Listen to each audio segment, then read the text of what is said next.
神宮球場に。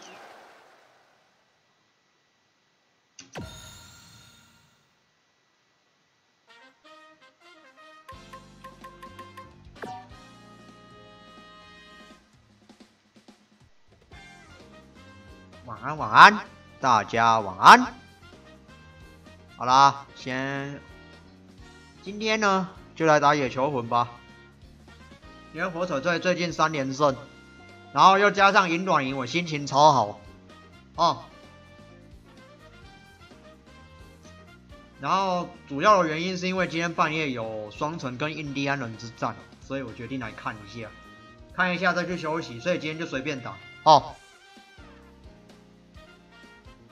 我本来是想说要不要开全民打棒球，莫名其妙游戏送我了一整队的味全龙，不知道要干嘛。就这样吧。等一下我先发个，脸书还没发文，等一下。我只是先把游戏开起来，实况开起来。现在刚好12点半嘛，我没有 delay。只是先把游戏开起来，实况。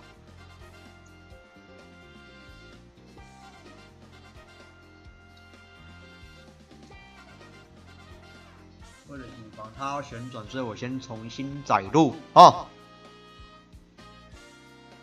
因为等一下我要顺便刷个手游，所以如果有看到手游的画面，请不要太惊讶。发个5一下，丢蛋。忘了要花我。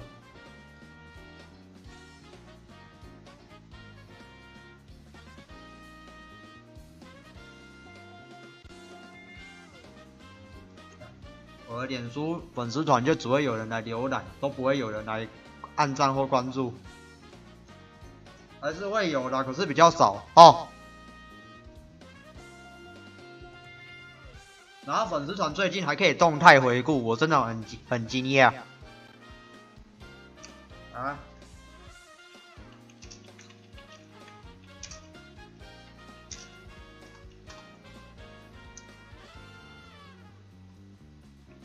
我打个0035。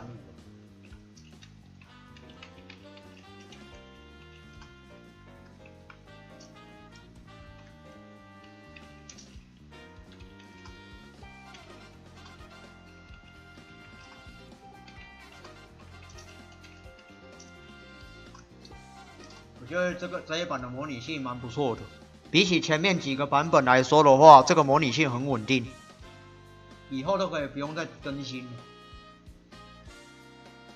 赞，胜局判定。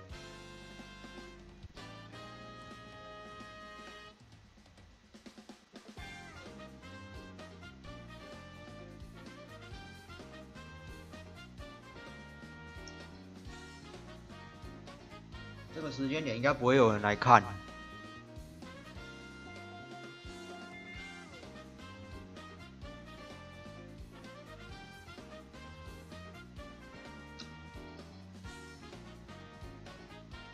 听说林子伟被升上大联盟了，可是我好像还没有看到他跟张玉成对战，要不然就是我没看到转播。等一下我会来看一下。小等下来看卖，干我最近日夜颠倒，超累，所以今天随便玩就好了。要认真啊！等一下刚刚我按个复制就不见了，妈的！忙啊！再做。今天是 MLB 官方有提供免费的转播。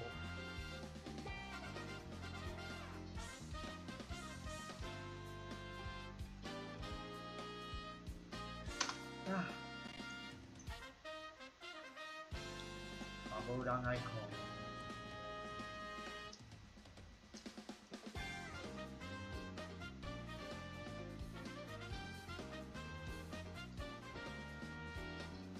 就没有人来看你那么爽干嘛呢？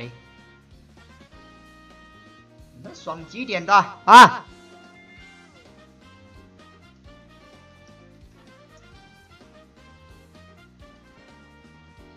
像有，刚说完观众就一堆进来。好呀，在做。Wallop to left field and gone, a home run. Astudillo's first of the year, and the Twins take the first lead. Throw me a high fastball. Will win today's game. 可不可以说印第安人？哎，双神比较多哎，是怎样？我偏偏投票印第安人。好，刚要开始打而已，还没开打哦。You're watching the MLB Game of the Week pregame show presented by Google Pixel. I remember the name Byron Buxton because I got to call the Futures game for ESPN with Aaron Boone and Rick Sutcliffe at the time. And everyone said, wait to see this Byron Buxton kid. He can fly, he's got speed. There's a reason why he's got so much hype around him.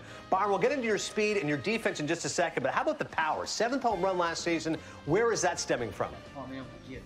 No, I think it's just a little bit of the experience I got from previous years and just trusting my ability to go up there and trust my process. You know, there's times where things don't go your way and you tend to switch up what you're trying to go up there and do. And, you know, for me, I'm just going up there, sticking to my approach and my plan and just being aggressive and swinging at good pitches. You know, that's the biggest key for me right now. You know, Byron, there are a lot of slogans in baseball. A pitcher's best friend is a double play ball. I'm going to disagree. Pitcher's best friend is a guy like you playing center field. I have to ask you, when you get to a ballpark, do you survey center field and say, this is a place I might be able to rob a home run? Yeah, I do. You know, every new road trip we go on, you know, I kind of go out, take that first day to get acquainted to the field. Go out a little bit early, see how the ball bounces off the wall, see how the ball, if it snakes in the outfield or not, how true it is. So the little things is what I really focus on the first day to, you know, learn or figure out if I need to try to break or cut off this ball a little bit better, because some fields the grass moves a little bit quicker than others, so it's hard to cut those balls off, and you want to know that to be able to give you the best chance to keep them from getting that 90 feet. Which is the much tougher play for you, the ball coming in on or the ball going over your head? For me, it's probably more so the ball I'm coming in on. I find myself, which I'm working on a little bit more, because I'm running pretty good to try to get there. My head's bouncing a little bit more, so the ball moves for me a little bit more coming in. But on the way back, it's a little bit more control, just because of you know, you got a little bit more time to read the ball and look around to see your surroundings. And the key, not only reading the ball, but also your speed. Last night, listen, beating an infield hit, 31 feet per second, I believe, is the sprint speed. I probably butchered that, but bottom line is this, you are fast. And what I always wonder is this, yeah, you're born with speed, but you obviously increase that. There's ways that you can do that. How do you maximize in getting the best out of your speed? You know, in the off season, I go home and take about a month and a half and do speed training, no weights, just kind of work on my form and technique to try to help me get that extra 90 feet or whatever. You know, obviously I haven't stolen many bases, but that's part of my game, and it's something that you know, I want to increase to get better at. So I go back home with my high school track coach a little bit, and we just go through techniques and drills, and yeah, you know, it's just kind of works out for me every year. I seem to get a little bit faster and faster. You know, Byron, it's a long season. You guys have gotten off to a little bit of a slow start. Do you feel comfortable at the end when we get into September and October that the Minnesota Twins will be where they've been near the top of that division? 100%. You know, obviously this baseball, things haven't went the way we wanted it to, but we coming out here, we're competing, and things are going to change. And once it changes, you know, this team is electric. We can go on a win streak quick as possible, and it could be 15, 20 games. So it's just one of those where we just got to keep coming out here, being competitive and doing our thing, being ourselves, and being cocky. So, you know, we just got to get back to bend up. I like the cockiness. That's a big part of it. You're right. You have the right attitude out there. Leading off today, Byron, you hit 30 yesterday. Do you have a preference where you bat in the order? Not really. You know, with the way that we go, they kind of told us It doesn't matter where you're hitting the lineup. Just go out there and be yourself, be you. And that's something that, you know, I took in the last couple of years to, you know, they just want you to go out there and be yourself. Do what Byron Buxton know how to do, or Nelly Cruz, or whoever the situation may be. They don't want you to go out there and do too much. And the way our lineup is set up is 1 through 9. So one guy just keeps the line moving. Is Minnesota nice a myth or a reality? Could be a little bit of both. I'm finding it more of a reality, I guess. I hear that quite a bit, actually. I could go just riding to pick up my stuff from Target, and somebody might notice me. They'd be like, hey, Mr. Buxton, you Minnesota nice today, you know? And I'm like, yeah, it's Minnesota nice today, you know? And it's a brutal day outside. Brutal day, just pouring rain. Well, it's always a positive to at least have a positive attitude no matter what the weather is like. Whether it's Byron Saxton in WWE or Byron Buxton in MLB, you guys are getting it done. Byron, thanks so much for the time. Keep crushing it with the Twins. Yes, sir. Thank you. MLB Game of the Week pregame show presented by Google Pixel.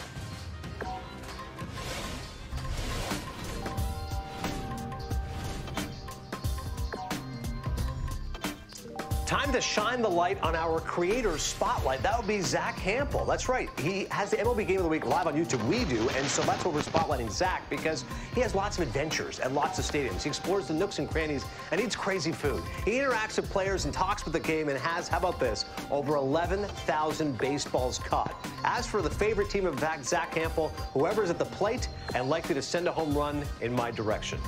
And joining us now is indeed Zach Hampel. The controversial, is he a friend or a foe? We'll get into all that in a second. But Zach, first and foremost, thank you for the time.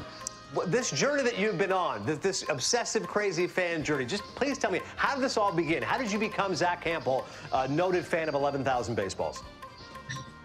Well, it's great to be with you guys. I am definitely a friend, not a foe. Let's get the record straight here. This all started for me when I was a little kid watching baseball on TV and just seeing fans getting baseballs and celebrating like crazy. And that left some kind of impression on me, as it does a lot of kids. But for whatever reason, I was hooked. It took me years to get my first baseball, a toss-up at Shea Stadium when I was 12. And I just never looked back after that. I just always wanted to be at the ballpark getting as many baseballs as possible. Zach, recently in Dunedin, that was, I believe, your 40th ballpark, big league ballpark you're in. Tell me about your Dunedin experience. It was actually number 60 for me. Oh! Yes, I've been to twice as many stadiums now as there are teams, because whenever MLB plays at an alternate venue, I try to go there. You know, if the wins and losses count for the teams and the stats count for the players, why can't I log it as a stadium? So, you know, I was in Sydney for the opening series in 2014, Tokyo Dome, Puerto Rico, Mexico, Monterrey, and so Dunedin, obviously. And I had a wild time there. I caught a lot of baseballs outside the stadium one day, 7 in one game. Just one of the many adventures this season already. And the natural follow-up, Zach, what's your favorite park? And I'm assuming it's going to be the park you've caught the most balls at. Which one is that? Currently, I'd have to go with Camden Yards, but I think all time, I'd go with Tiger Stadium that I've been to. And Dan, by the way, you've thrown me several baseballs over the years, including one in the upper deck in right field at Tiger Stadium in 1998. So thank you very much for that. Really? My next question was going to be this. You've gotten some big A-Rod's 3,000. So on the day of a game when you're sitting there and you want to get a ball from a guy like A-Rod, are you nervous? Do you have to be in the right place at the right time?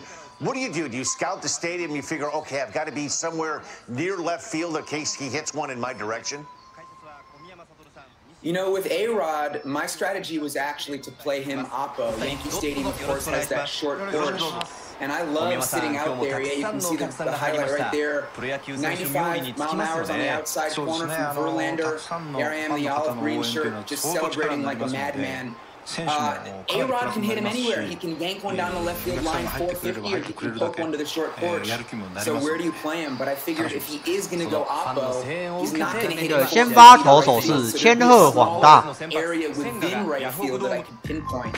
So that was my strategy with him. But I look at charts sometimes and stadium diagrams, watch a lot of highlights, drive myself crazy about all the baseballs I'm not out there catching. Like, oh, you know, when I was at that stadium sitting in that section, they didn't hit anything, and now this game they hit 3 of them right there. So I definitely drive myself crazy with this stuff, but the challenge is what makes it so much fun. The lament for all the balls lost. A-Rod obviously put up some great numbers, and Mike Trout continues to do so. Zach, it's amazing. You caught Trout's first home run ball, and I believe you have a crazy story about catching a bat from him. Well, yeah, Mike Trout has been really cool to me ever since I caught his first home run in Baltimore and gave him that baseball after the game. I made a pretty nice catch on this one. You can see me climbing back over a row of seats while the ball was in midair. You know, if you go look at that replay again, you'll see it. Met Trout's family, his parents were there. I didn't ask him for anything when I gave him that ball. I just told security I wanted to be the one to hand it to him. And I always regretted, as he got better and better and just became the superstar, that I didn't get anything from him. And so a couple of years ago, I was like, hey, man, is it possible that I might be able to get a bat from you? Like, that would be so meaningful to me. He's like, yeah, I got you. And it took a little while for our, you know, schedules to align. Like, I only see the Angels a handful of times on the road, but he saw me in Texas, you know, Globe Life Park, and he hooked me up with a signed bat after the game. And I was so pumped up. That's just one of my most treasured possessions in all of baseball. So he's my favorite player by far. It was Cal Ripken Jr. for the longest time, but Trout finally surpassed him as my all-time #1. So, Zach, what do you do? Do you look at the schedule and say someone's approaching a milestone like Miguel Cabrera, getting close to 3,000 hit, 500 home runs? Will there be a chase to find out and run down Miguel Cabrera to maybe you'll be in the right place at the right time to connect on one of those two? Absolutely. Sometimes I will book a last-minute flight to a city to try to catch a certain baseball, whether it's a milestone home run, or maybe a team is using a commemorative baseball for one day. They're retiring someone's number. They got a special ball with that logo, and I want to try to get one. I'll buy special tickets. I've even bought tickets sometimes in 3 different sections for one game, just so I can guarantee that I can move to different spots. So, yeah, I'll definitely be keeping an eye on Miggy. And, you know, it depends on which stadium he's likely to do it in. If he's at 499 and he's going to a place where the configuration is really tough and hard to catch home runs, like, let's say, Anaheim. You know, they have the bullpens out in left field. Those swallow up a lot of home runs, and that's his power zone. Right center too. Maybe I won't bother making that trip, but if he's playing somewhere else where the outfield is wide open and there's a lot of seats to work with, I very well might make special plans to go try to catch that baseball. YouTube is a place not just for baseball, also lots of music. Michael Jackson's Beat It, you know, then there's Weird Al's version of Beat It. Speaking of eating it, that's what happened to you chasing down Brandon Belt's home run ball. Listen, Zach, this happens to the best of them. This is not about an indictment of agility or athleticism, but seriously, what happened?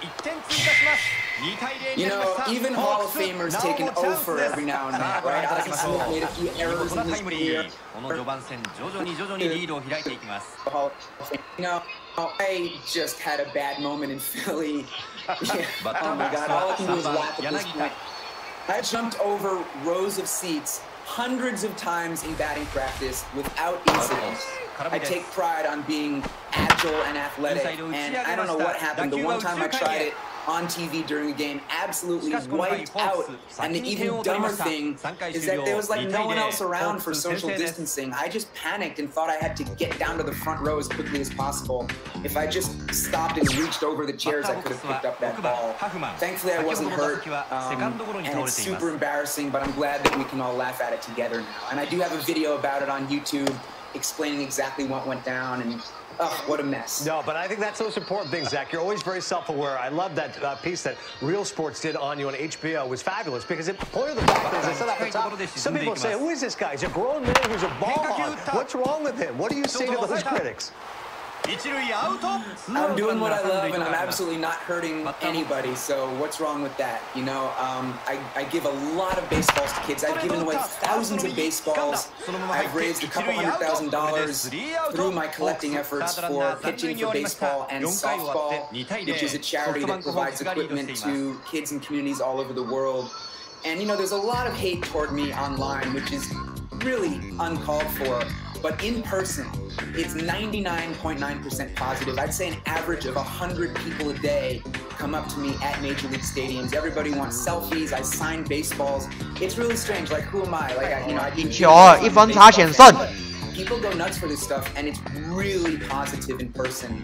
I don't knock people down. I've never done that. There's a lot of false rumors. Anybody can watch me for 5 minutes or for the next 5 years, and that's just not who I am and what I do. It's all about the good vibes. Well, I love the good vibes, love what you're doing, and Dan and I can trust the fact. Just ignore social media. It's just post and get out of the way. Zach Campbell, thanks so much. That's good advice. Yeah, and by the way, Dan will never forget the fact he gave you that ball. That's good stuff. That's it, Zach. If I see you again, if I come back out of retirement, I'll throw you a ball in the second tank again. I need that to happen. Let's do it. Boom. Let's get that GoFundMe going. We'll get Zach back out for the middle. In the meantime, Jay Happ's looking good. His fastballs, four-seamers and sinkers account for 80.8% of his total pitches this season. That's the highest fastball percentage among starters this season. So the 38-year-old keep it real simple when it comes to fastball, four-seamers and sinkers. And he's coming off one of the best outings of his 15-year career, coming within 5 outs of a no-hitter Friday against the Pirates. Happ, Twins, Indians, coming up.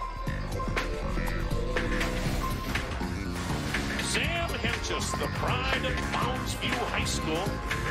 Swing and a miss. There's a breaking ball. Nice curve to get Adam Eaton for out number 1. So he gets a swing and miss and strikes out his first major league hitter. My goodness. Another bullet, but this one is turned into a double play. That ball was hit so hard, Brett Gardner couldn't even freeze. Well, it was, yeah, right at you. Perfect. That's what you were looking for. Line drive. Oh boy, hammer.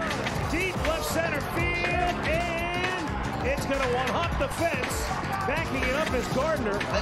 开始了哦！ Oh, he's going to go for 3. Here's the throw. The big man goes in safe. 这不是今天的。 Deep left field. Vaughn's back. He's looking up. Gone to Souvenir City. Jordan Luplow gets the Indians on the board. High fly ball. Right field. Deep. Judge's back. He's out of room, and it's out of here. Franmil Reyes, and the Indians come right back and take the lead.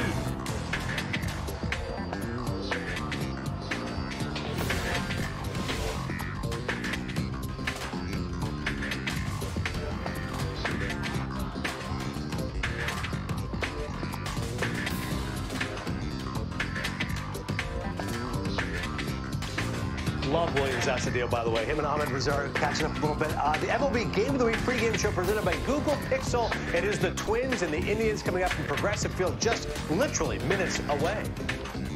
Time now for picks to click, presented by BetMGM.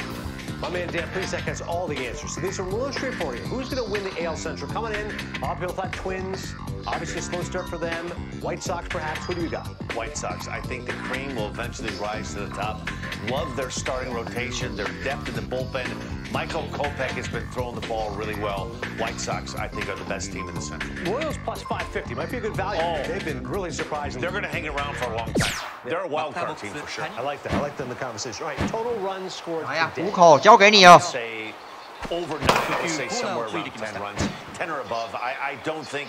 I think this day game ball travels well. I say 9, over 9. Okay, over-unders at 9, so you're going to take the over on this one. We got AL Central, total runs. How about more likely to go deep? Nelly Cruz or Franmil Reyes? I'm going to go with the boomstick because I like the matchup this afternoon. I just think this ballpark, the weather's warming up in Cleveland right now. I'm going boomstick. He's my favorite player in the AL right now. All right, we go from the offense back to the pitching, so Jay Happ. Over-under number of strikeouts this guy's coming off, as you mentioned. Spectacular performance on Friday. 3.5 Ks. I'm going to go over because something tells me he's going to be in this game long enough to go 6 or 7 innings. I see him 5 strikeouts. Okay, yeah, not necessarily a guy who's a high strikeout. 好啊，out Now, first 2 starts really good, last 2 starts not great. 9 runs over 4 1/3 innings. Same over-under, 3.5 strikeouts for Logan. I'm going to go under. I just think sooner or later this Twins offense is going to get going. They've lost the first 2 games of the series. I think they're going to come out swinging the sticks under. And that's what I was about to say when it comes to Cleveland Indians overall. You said the White Sox, you think they're going to be there. The Royals could be a wildcard team. Where do you see the Indians? Is this a 500 team? Are they a little better than that? I think they're a 500 team. I don't know if the Indians have as much, enough consistent offense They score runs in bunches. Lupo has been really good. He's been a savior for them. Franmil Reyes is starting to get going. They miss not having Francisco Lindor. They're not the same team offensively. They're going to struggle to score. Yeah, power certainly is an issue for Cleveland. We saw that from a season ago, particularly their outfield. You mentioned that Nelly Cruz and Franmil Reyes. It makes me think of just like strongest guys in the game. Was there a guy when you played that used to, you know what, pound for pound, you could put him against Cruz or Franmil, like just a strong, big old guy? I can tell you this, and I thought about this. I knew you were going to ask this. I think back at that Oakland A's teams, the Bash brothers, Canseco, McGuire, Dave Henderson, Ricky Henderson. When Canseco and McGuire walked into the box, and then they really got your attention. I pitched for 18 seasons, and there were very few teams in lineups when you're pitching that you're like, ooh, boy, I don't want to say intimidated, but sure. You really had, your thought process was, I better bring my A game. When you faced those 1980s Oakland A's, Canseco, McGuire, Carney Lansford, Dave Parker. That was not good. It's like those old commercials. Where's the beef? I'm looking at it right now. You're looking at it. It's right in the batter's box. In the batter's box. And just to go back to Minnesota Twins, we know they're slow starts, but sometimes it does get concerning, right? When you go, wow, it's a slow start. Eventually you go, hey, dude, it's May 1st. It's May 24th. We're still 10 games under 500. When do you get concerned if you're Minnesota? I'm concerned now because their bullpen has not been very good. They bring in Colony, who is terrific with the White Sox, right? White Sox signed Liam Hendricks. Most people in baseball thought the Colome signing, this was a guy that didn't allow a home run all of 2020, right? I know it was only a 60-game season. He was dominant. Never been a strikeout guy. Yeah. He has really struggled. The Twins' bullpen has been bad. And before yesterday's game, Baldelli said Colorado will now be used in low-leverage situations. To your point, he is not going to be the closer, at least in the imminent future. Bullpen for 6.16 ERA during his 15-game slump. Poll results, who's going to win today's game? How about the Twins? 56% right now. So people in the land of the 10,000 lakes are feeling pretty good about Minnesota. Well, Twins have lost 13 of the last 15 games, but Jim Thome we love. He's going to be on the call, the Hall of Famer with Scott Braun and LaTroy Hawkins. He had a couple of Hall of Fame votes, played for 11 different teams over 2 decades. John Morosi as well. Enjoy the game.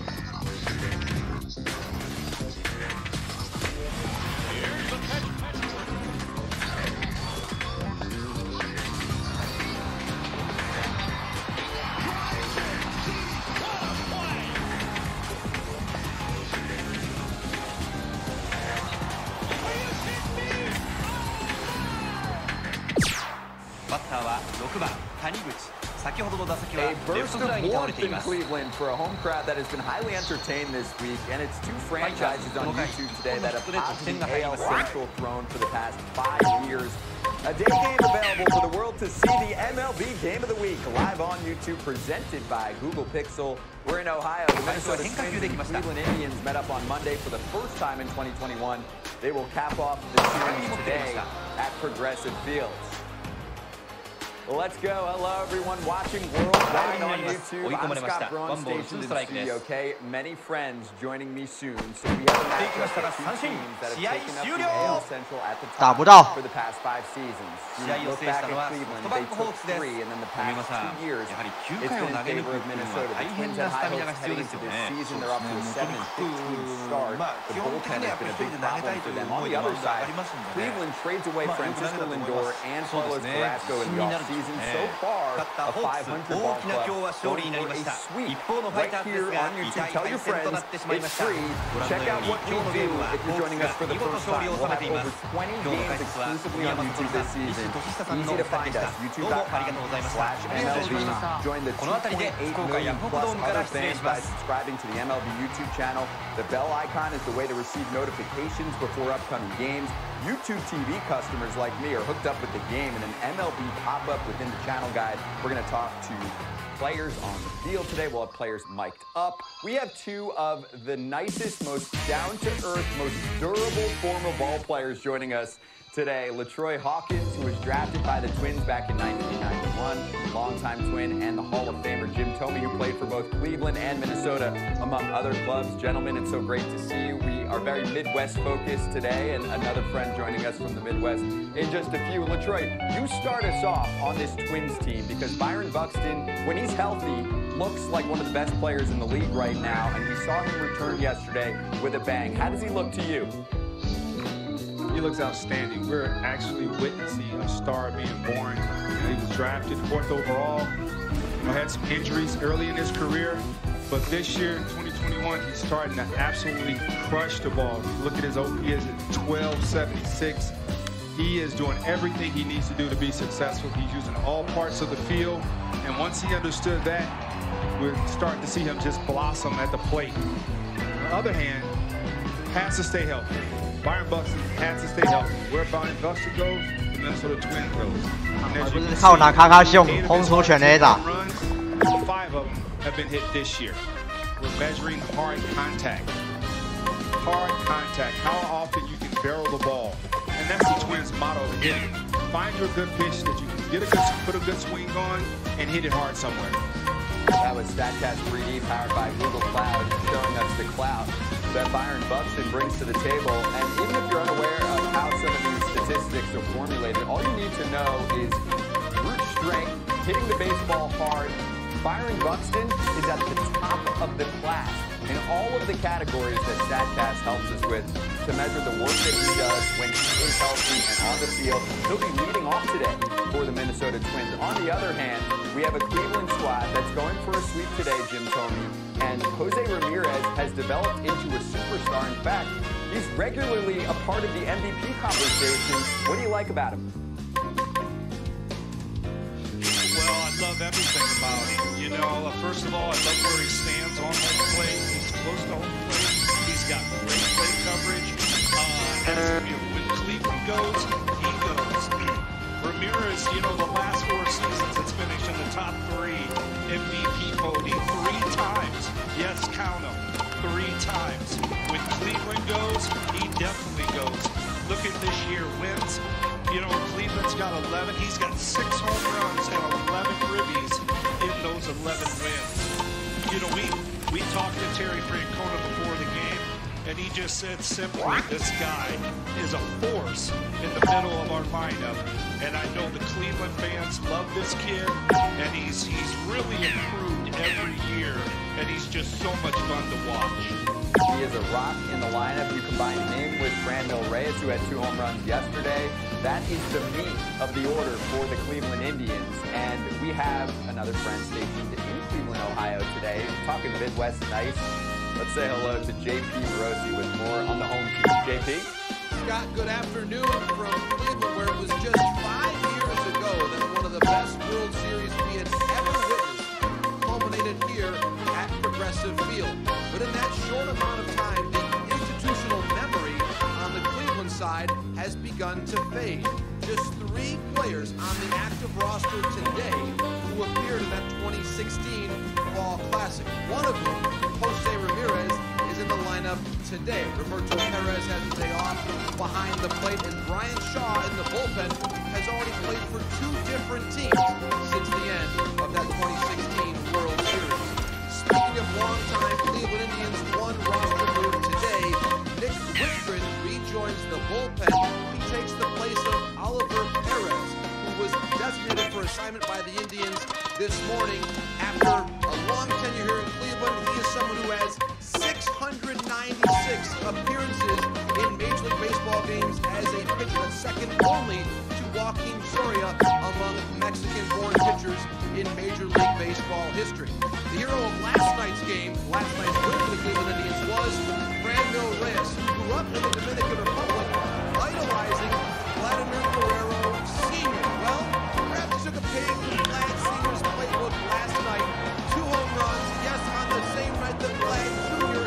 hit 3 for the Toronto Blue Jays. Of course, Franmil Reyes back in the starting lineup for the Indians this afternoon in support of Jose Ramirez, that longtime Cleveland Indians star.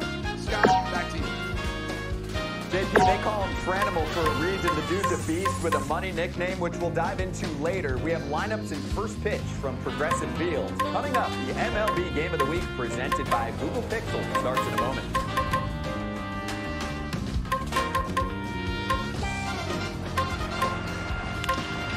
Over to the gap in right field. Pitch hit. Buxton on the first pitch. Jumping on the fastball. Twins have runners at first and second with 2 down. And they'll bring up Byron Buxton. Driven to right field toward the corner. And Buxton drops Rips one into the corner, a fair ball. And he'll go into second with a double. Now blast to left center field. Buxton with a diving catch in center. Oh, what a catch by Byron Buxton. Preserving the lead.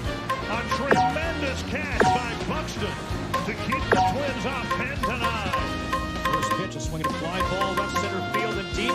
Back it goes, deep it goes and gone. Adding to that day, what was good is now even better.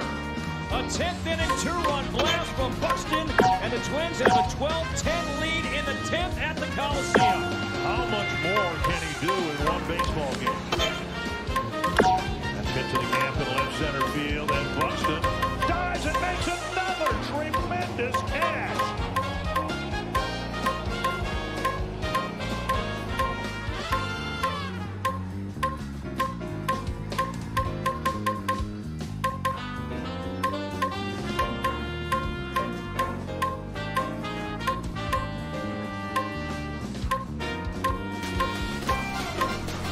Weather in Cleveland, Ohio, the past 48 hours. The MLB Game of the Week live on YouTube is presented by Google Pixel, and hopefully the rain holds off today. Start here on time. The Twins and the Indians finishing up their 3-game series. And for Minnesota, this is not the start that they expected. Stumbling out of the gate, 7 wins, 15 losses for Rocco Baldelli and his squad, which he leads for the 3rd consecutive season. Still the youngest manager in Major League Baseball, and still and always younger than one of his star bats, Nelson Cruz. But LaTroy, last 15 games for Minnesota have produced just 2 wins, and Rocco Baldelli talked to the team after yesterday's loss and says, it's like the guts are being ripped out of us. The bullpen has had their struggle. What have you observed? Just the late inning drama, lack of offense, and the bullpen is built to be a lot better than what they are. They've definitely struggled. A lot of improvement. See, late inning games, they hadn't won any of those. They had 4 walk-offs. They've lost 4 games in 7-inning doubleheaders. They just hadn't been able to make the pitches when they needed to. Yeah, Minnesota 4-8 on the road. It's the 1-run games, the extra inning games. You add it all up, they're at the bottom of the division, below the Tigers. At the moment, it's only April. It's chill. 7 wins, 15 losses. Move up the standings. And the Indians check in at 11-11 on the year.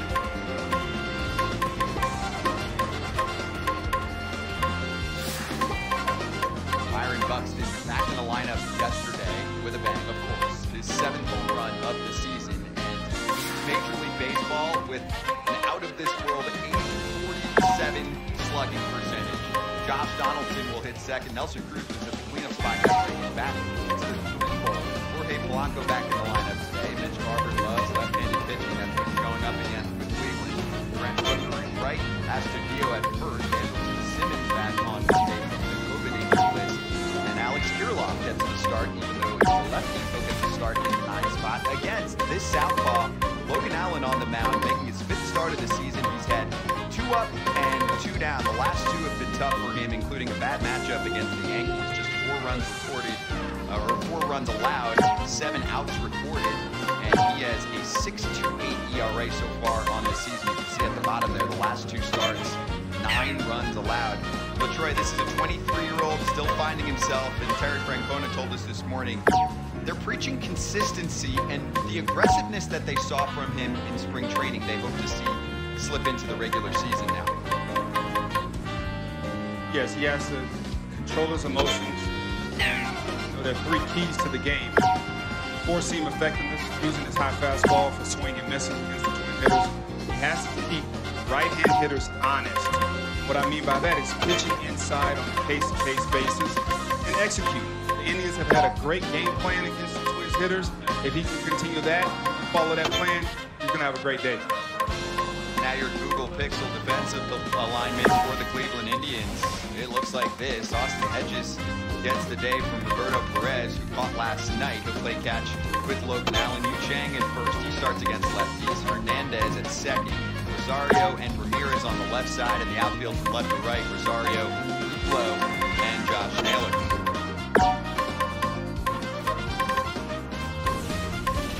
And we're ready to go at Progressive Field. Byron Buxton's going to lead the way for Minnesota, a Twins team that is desperately looking for a W to try and salvage a game in this series. Worldwide audience watching on YouTube. First pitch on its way from Logan Allen. It's taken up and away.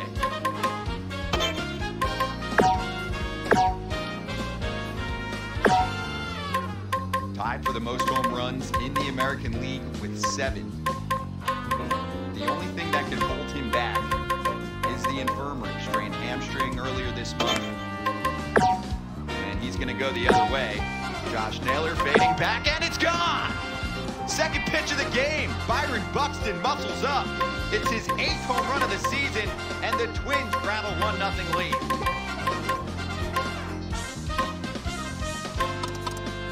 It's easy power, Jim Toby. Boy, this guy is on a roll. I mean, you know, that ball actually got a little bit deep on him, and where he's at, where he stands in the box, what a great swing, you know? I mean, to stay back, LaTroy, and use your hands like that, and know you can shoot the ball out the right field is just so impressive.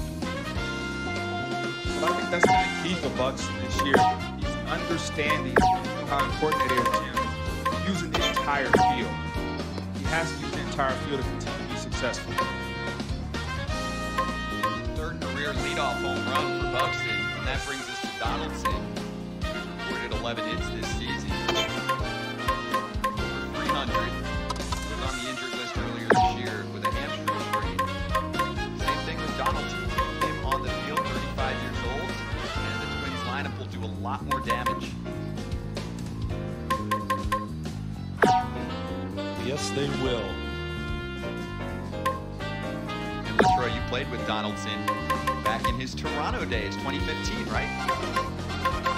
Yes, I actually handed his control that season.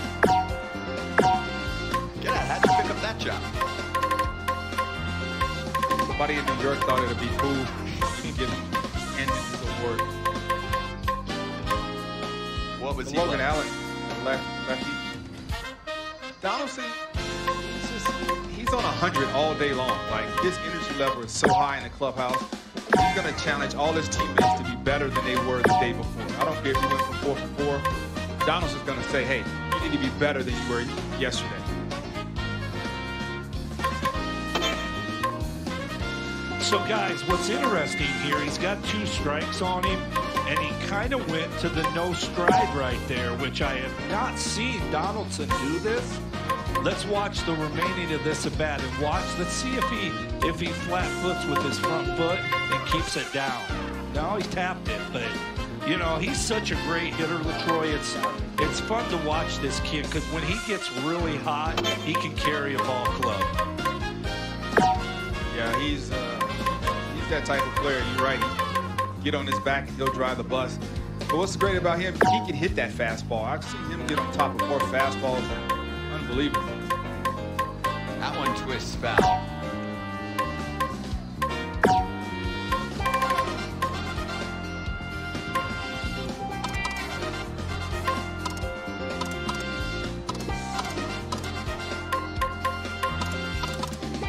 Logan Allen uses the fastball, the 4-seamer, about half the time. His strikeout pitch that has emerged over the past few seasons, the slider, he said, has come a long way in the last few years. And Donaldson clocks that one to deep left. Forget about it. The Twins go back-to-back to start the game. Josh Donaldson records his second home run of the season, and it's 2-0 Minnesota. They're not messing around here, Scotty. They are coming out ready to hit. And, you know, this is a really, really good offense. The Twins, when they start scoring runs, they're a dangerous team for sure. They definitely had struggles on the offensive part of the game, but you hang changeups like this, that's an elevated changeup. I mean, that's right in his wheelhouse. And, you know, he stays back on the ball better than some of the best in the game, and good results is going to happen. It doesn't get any easier with the 40-year-old Nelson Cruz taking the breaking ball for a strike. Hey, Latroy, Bomba Squad was the big nickname that emerged for this entire ball club in 2019. We're seeing shades of that in this first inning against Logan Allen. Well, they're definitely going to need that same type of swagger from Bomba Squad 2019 to get this season turned back around. And for Logan Allen, he's given up 5 home runs to the last 10 batters he's faced. That goes back to his start against the Yankees. We talked about Logan Allen. Francona talked about it in the interview, saying he has to keep his emotions in check. And this is a prime example of you gave up 2 home runs, control your nerves, and make good pitches and get your team in there so they can get a chance to hit as well.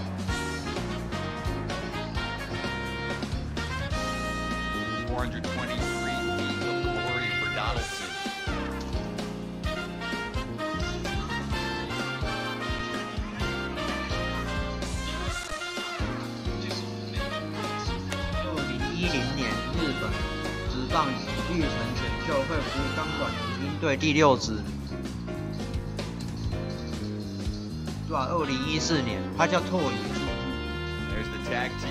战斗名叫拓野，真的哎。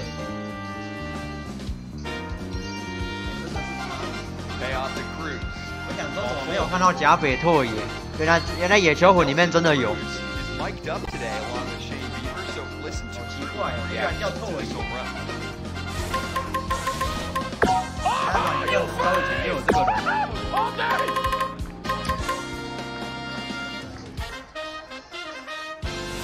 You stole your line, Jim. That's what you used to say, right?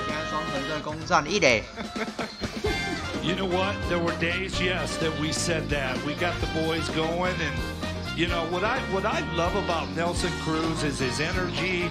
You know, this guy comes to the ballpark every day. He's ready to go, and it's refreshing. A guy like that can rub off on these young guys, and what a great leader he is to that ball club. 难道印第安人队会被双城打爆吗 ？Throughout the game, you can hear Nelson screaming, good, bad, doesn't matter what's going on. You can always hear him. He's that calming voice for the guys that are on the team.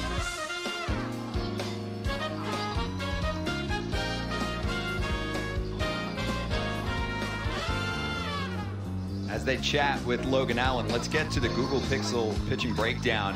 Latroy, obviously it's been a rocky start for Logan Allen, but let's talk about how he can pick things up with the scouting report. Well, that four-seam effectiveness, and that's throwing the ball over the plate, elevating that fastball. It's been proven that he can get some swing and misses from the Minnesota Twins above the strike zone, keep those righties honest.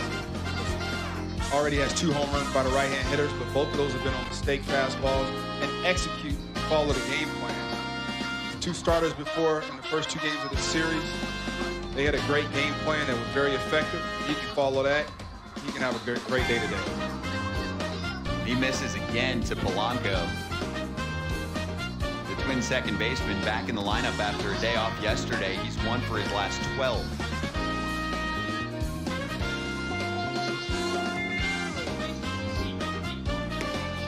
And Allen finds the corner.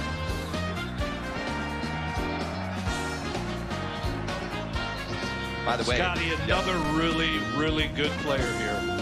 Really good player. This kid, you know, when you talk about energy and what he does up the middle, and you know, he's just a dynamic. 哦，这一棒，哇，轰出去了！我靠，再2分炮送给印第安人队。现在双城队4比0领先。哇，真是太夸张了！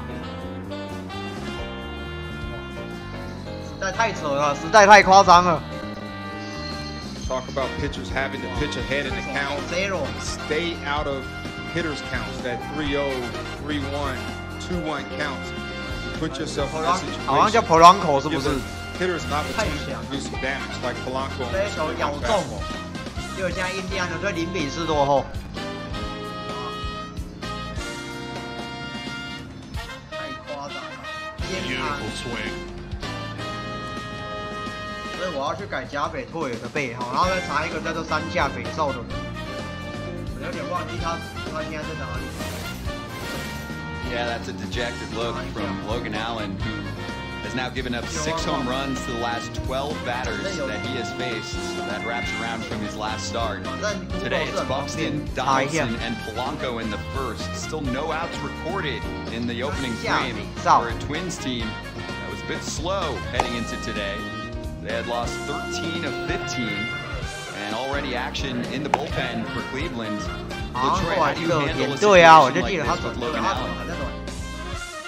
Well, you see where the pitching coach Carl Willis went out to talk to him. It's just a situation where you have to control your emotions, take a step back behind the pitcher's mound, gather your thoughts, and go back and make pitches. You have to make pitches. You have to get ahead of the count. Mitch Garver feasts on left-handed hitters, 30-plus home runs a couple seasons ago. That hasn't looked the same last year and in 2021. We talked to Rocco Baldelli about it this morning, and he said just get back to the basics. They'd like to see him drive the baseball to all fields. He said he was a hitter first in the minor leagues, and the power really exploded in 2019.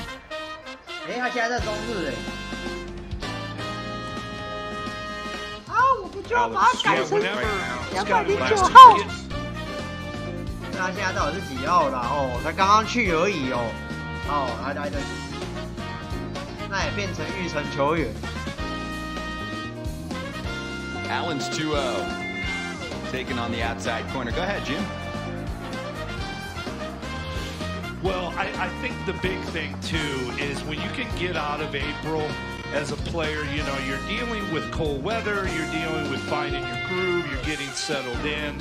I mean, you know, look, and I personally had some really bad injuries. When you get back on the fastball and stay on the fastball, then everything kind of flows in your at-bats. When you're trying to cover a breaking ball, change-up, and the fastball, and, you know, one of the things I think with Garver, he's got so much power everywhere that, you know, eventually this kid's going to put up the numbers that he has. I really like how aggressive he is at home plate. So, Tony, when you talk about staying on the fastball, but in today's game, he's getting 50-50, and most of the time, they know he can't adjust to the slider, so they're throwing him all breaking balls. So, what is the mindset? How do you correct that? Well, great question, LaTroy. I think first of all, you have to know, okay, am I getting more fastballs than breaking balls? And if they're throwing more breaking balls than they are fastballs to him, then there's a couple things. For me, I think you have to move up in the box, and then it might be time to go ahead and sit on breaking balls if he's getting a ton of them. But until then, how guys really get out of their slump is, you know, is when you do get those fastballs, not to miss them. You know, and if you miss them, then the at-bats go really quick, and you struggle early. That's what happens.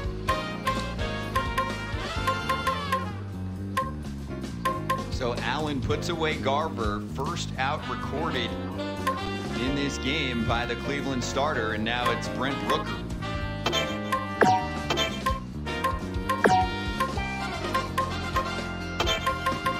Rooker homered on Monday, first of the season, second of his career. Rooker has the power to hit the ball a very long way. Strong, very strong young man. LaTroy, what are you seeing from what Logan I haven't Allen? seen from Logan today? What I had seen today is that fastball in on right-hand hitters. You have to keep them honest. You're gonna give them everything over the heart of the plate. You're not gonna be out there long. You have to let them know that you're not afraid to take one half of the plate. Running that fastball in on their hands or throwing that slider up under their hands.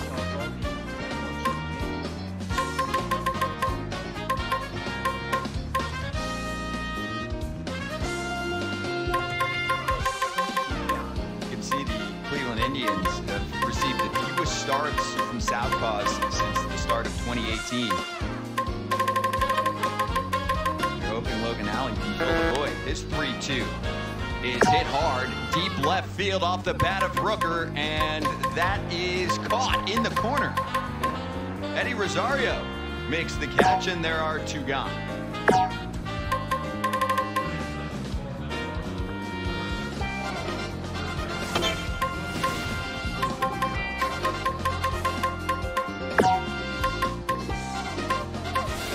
About 318 feet, and Rosario is there.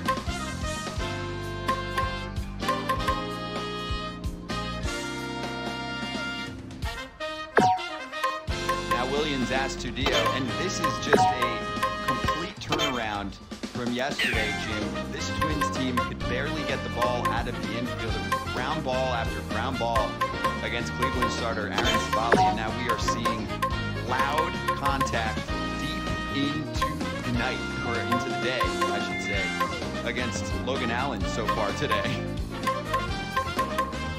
You sure have. I think that was one thing a year ago when you looked at the Twins, is the minute they dug their back foot into the box, they were ready to hit. And, you know, they were aggressive on everything. And I've always admired that. I love that about Minnesota's team, is they come out of the dugout ready to hit. And I think that's what you're seeing today.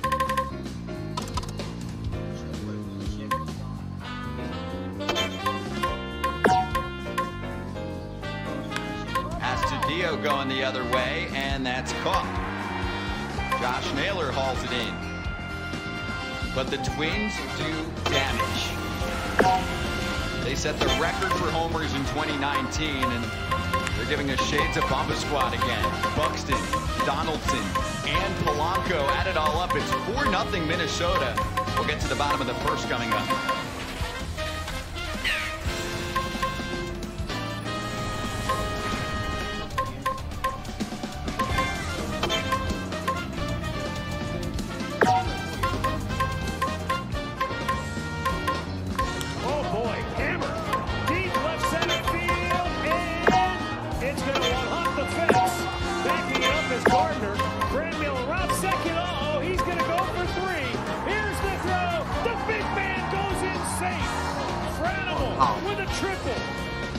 这不是今天的干，我之前的比赛。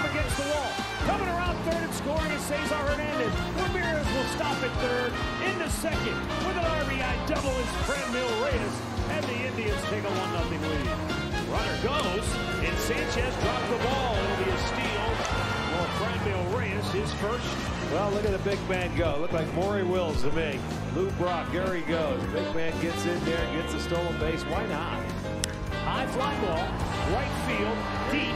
Judge's back. He's out of room, and it's out of here.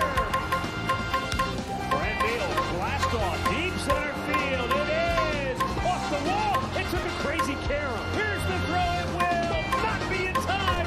It's his second triple of the series. 那野熊大其实也有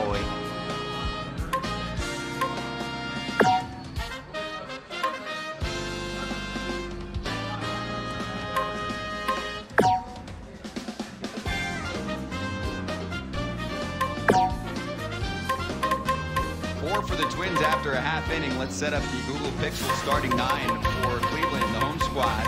Cesar Hernandez, the switch hitter, will lead things off. Jordan Luplow playing against lefties and righties this season. The great Jose Ramirez, 4 home runs and 8 RBIs during an 11-inning game on base streak. Franmil Reyes coming off 2 big homers yesterday. Eddie Rosario matching up against his former team. And then Ahmed Rosario at short.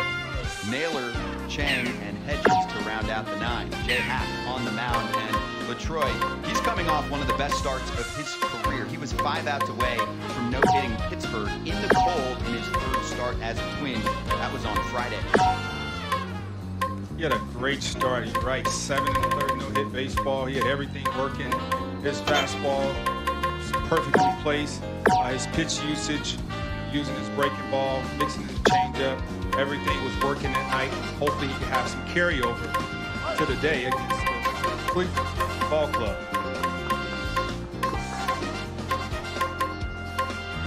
Career on base percentage for Cesar Hernandez, around 35% of the time he's reaching base.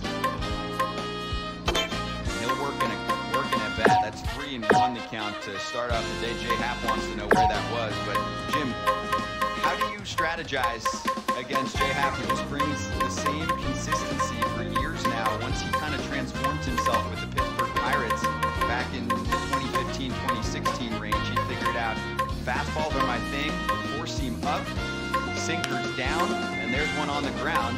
The shortstop Simmons, easy toss to first, one away. Yeah, I think it's like we talked. I think you got to be ready to hit. You know, this is a guy that's going to attack with his fastball. He is going to go up and down, but you know, you don't want to get behind on this guy. And when you get the opportunity, you know, when you get an opportunity to score on Happ, I feel like you have to do it, because if he gets settled in, you know, as we've seen in his last start, he can really get locked in and into the flow of the game. So, and he, you know, he's been around a long time. He really knows how to pitch.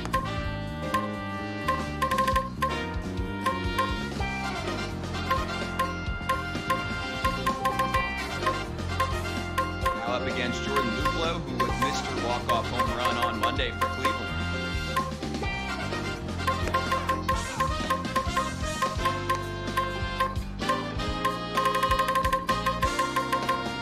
Troy, you see the difference right there. His fastball in is inside for strikes. You know, Logan Allen's ball was more in the middle to out over the plate when he threw his fastball. Like more in that area right there, where Happ, you know, Happ seems to be throwing the ball.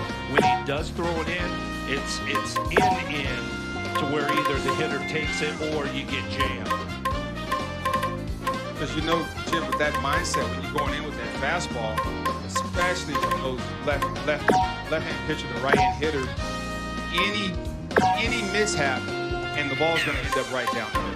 And that's what happened to Logan Allen, and he continued to do that. It would be a short night.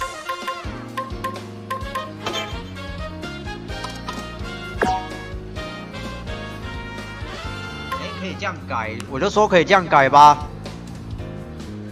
All right, so let's get a 我 little 把它改 more 成 on 叫 Jay 假 Happ, 肥。 the starter for Minnesota. Your Google Pixel pitching breakdown for Troy.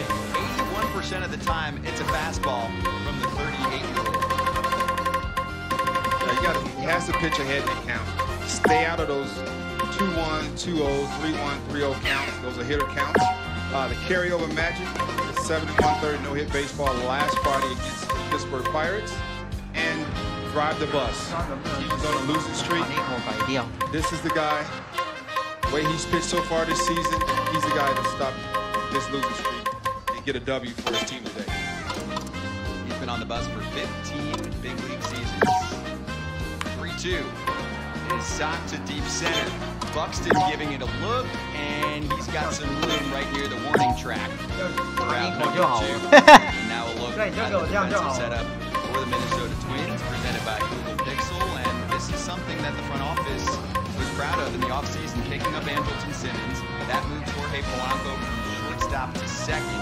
The year before that, the pickup of Donaldson gives them more of a solidified look at the hot corner and pushed Miguel Sano over to first base. Snow's on the injured list, so it means that's Studio today.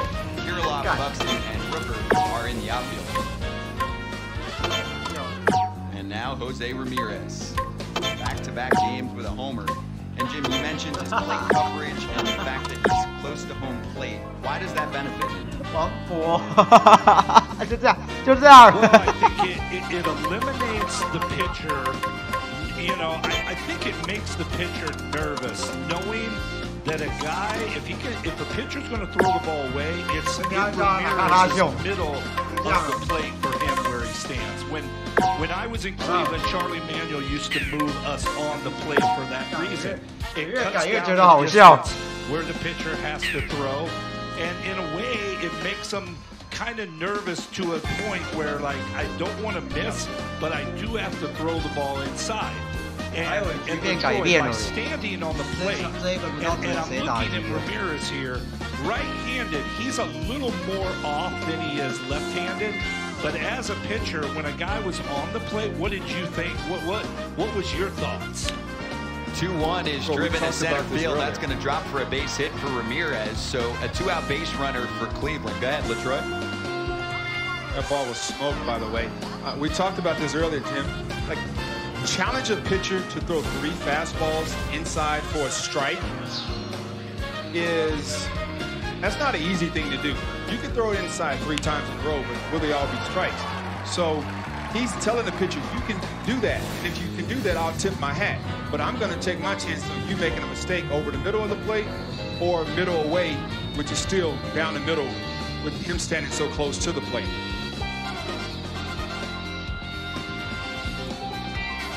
Don't make a mistake to this man, especially in the past week. Franmil Reyes is 7 for his last 12, 3 home runs during that span, and 2 of them yesterday.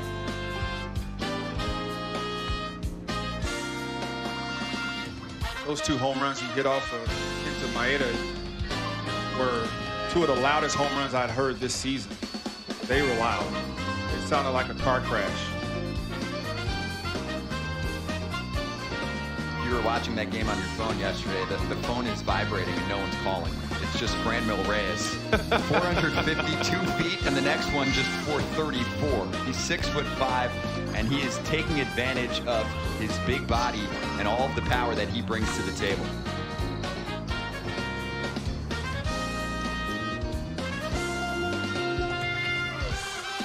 Ramirez on first after the base hit. It's a ball and a strike to Reyes. Hard hit rate. He is number 3 in Major League Baseball. That means ball off the bat at least 95 miles an hour. Only Giancarlo Stanton and Ronald Acuna do it more often.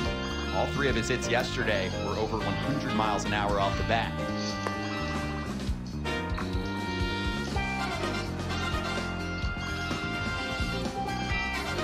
That was a close pitch, guys. I think Cap wanted that one. Maybe it's at the bottom of the zone. One of those pitches could go either way.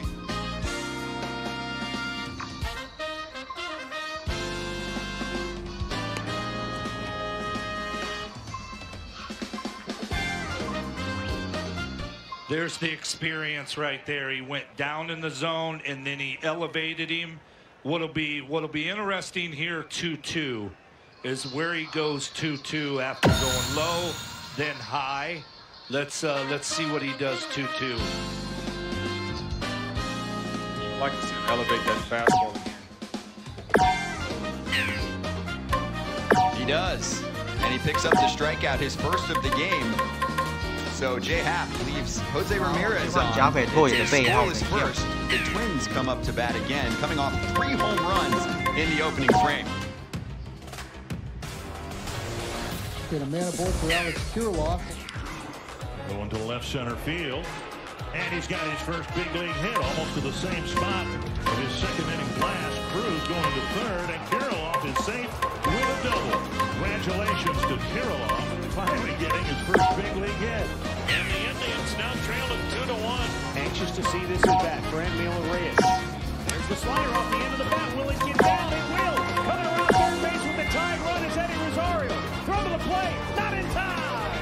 It's a 2-2 game. How about this? Rios is done. He is out of the game because Baldelli forgot you can't make 2 trips to the mound in 1 inning. Unbelievable. Jose Ramirez 0 for 3, steps to the plate, batting left-handed. Hammer, deep right, down the line. Home run! Tie game! They played with fire, and they got burnt. Jordan Luplow with that runner at second. High fly ball, deep left field. Lim is 什么时候的比赛？再见全垒打。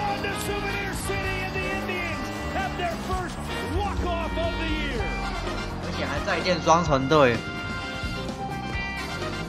然后今天的比赛是0-4落后。难道？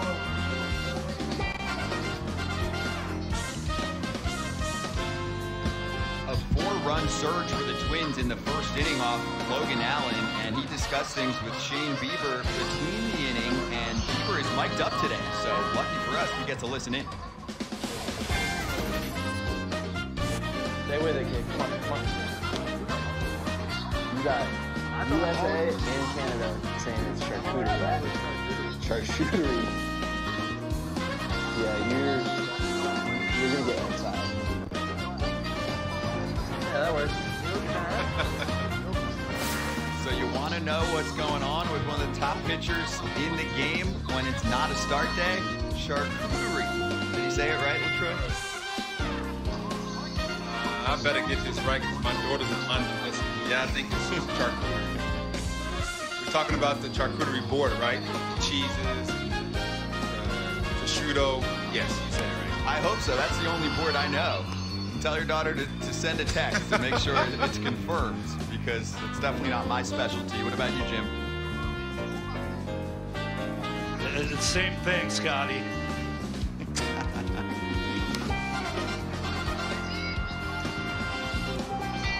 No, but just a little tap and a little word of encouragement to Logan Allen from Shane Bieber, who is the Cy Young winner from last year.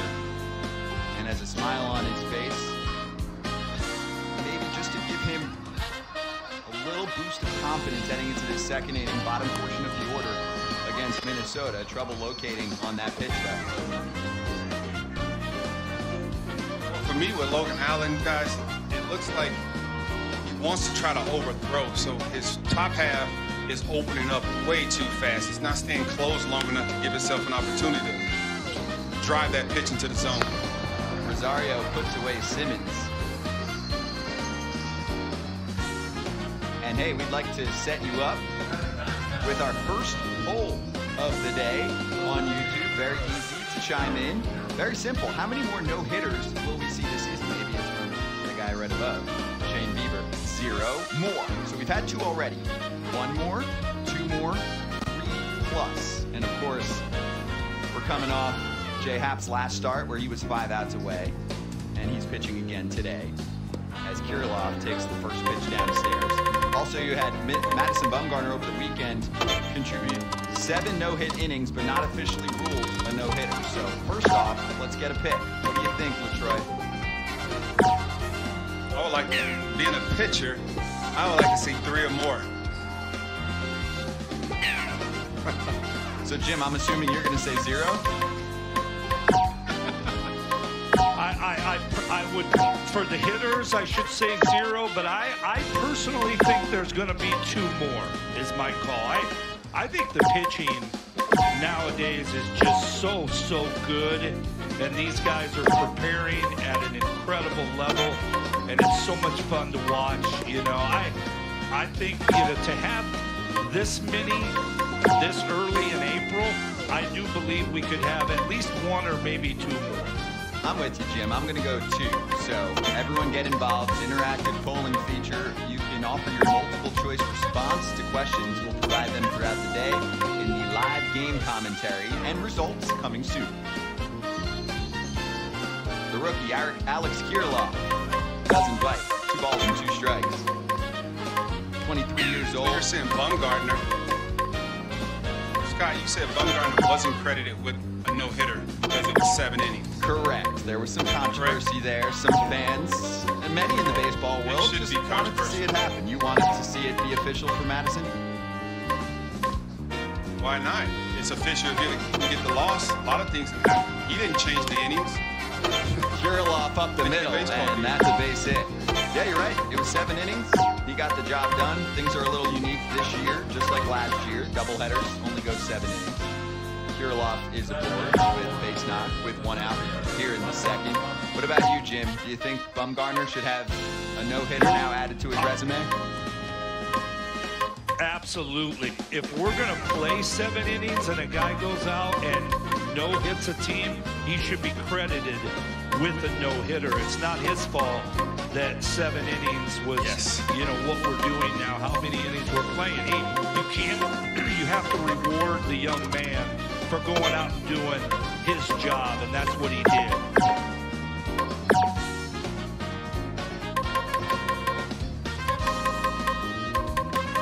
By the way, longest active no-hitter drought in Major League Baseball now belongs to this Cleveland team.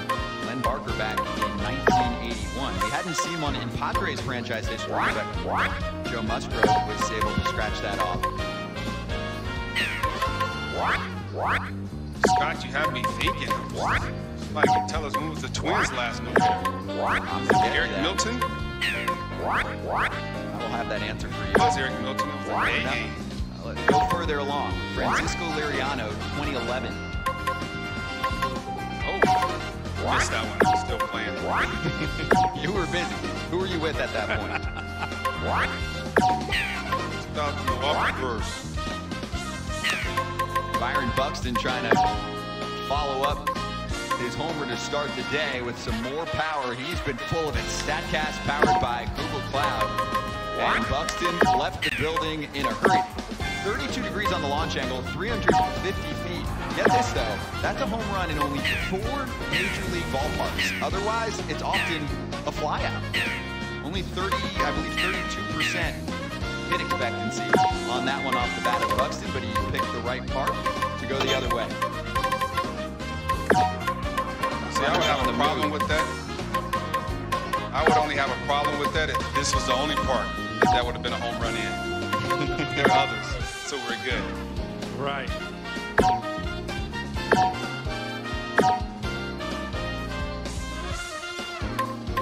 Kirilloff advances into scoring position. I mean, this is the gauntlet coming up here. It's Buxton, Donaldson, and then Cruz.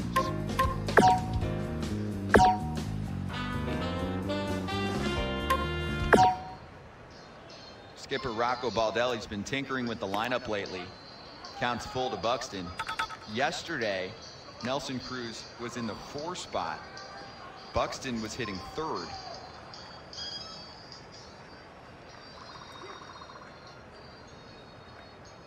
Cruz had a triple yesterday. He sure did. So you guys see that 2-2 slider that Logan just threw to Buxton? Previous years, that's a pitch that Buxton would be swinging at. And he swings at the 3-2 and gets it past the infield. And that's going to move Kirilloff over to 3rd. Buxton with the hustle into 2nd. He's got himself a double. Blazing speed from the leadoff man who can check off a double and a homer in his first 2 at-bats of the day.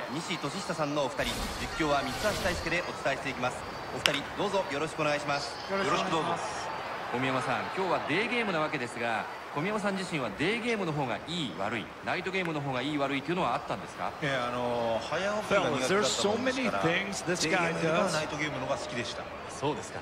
今日は朝が苦手な小宮山さんと共にお伝えしていきます。There's so many things this guy does, from an offensive end, from his base running. There's so many ways he wins games, LaTroy. It's so impressive. He might be, if not the most dynamic player right now.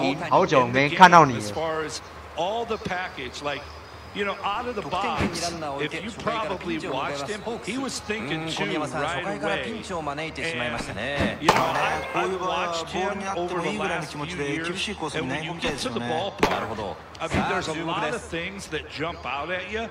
I mean, to watch this guy run alone is so impressive. I don't think in my career I've ever seen anyone just glide and run like this. And he knocks out the starting pitcher too, Jim. And Logan Allen's day is done after just 4 outs recorded for a 2nd consecutive start, giving up 3 home runs.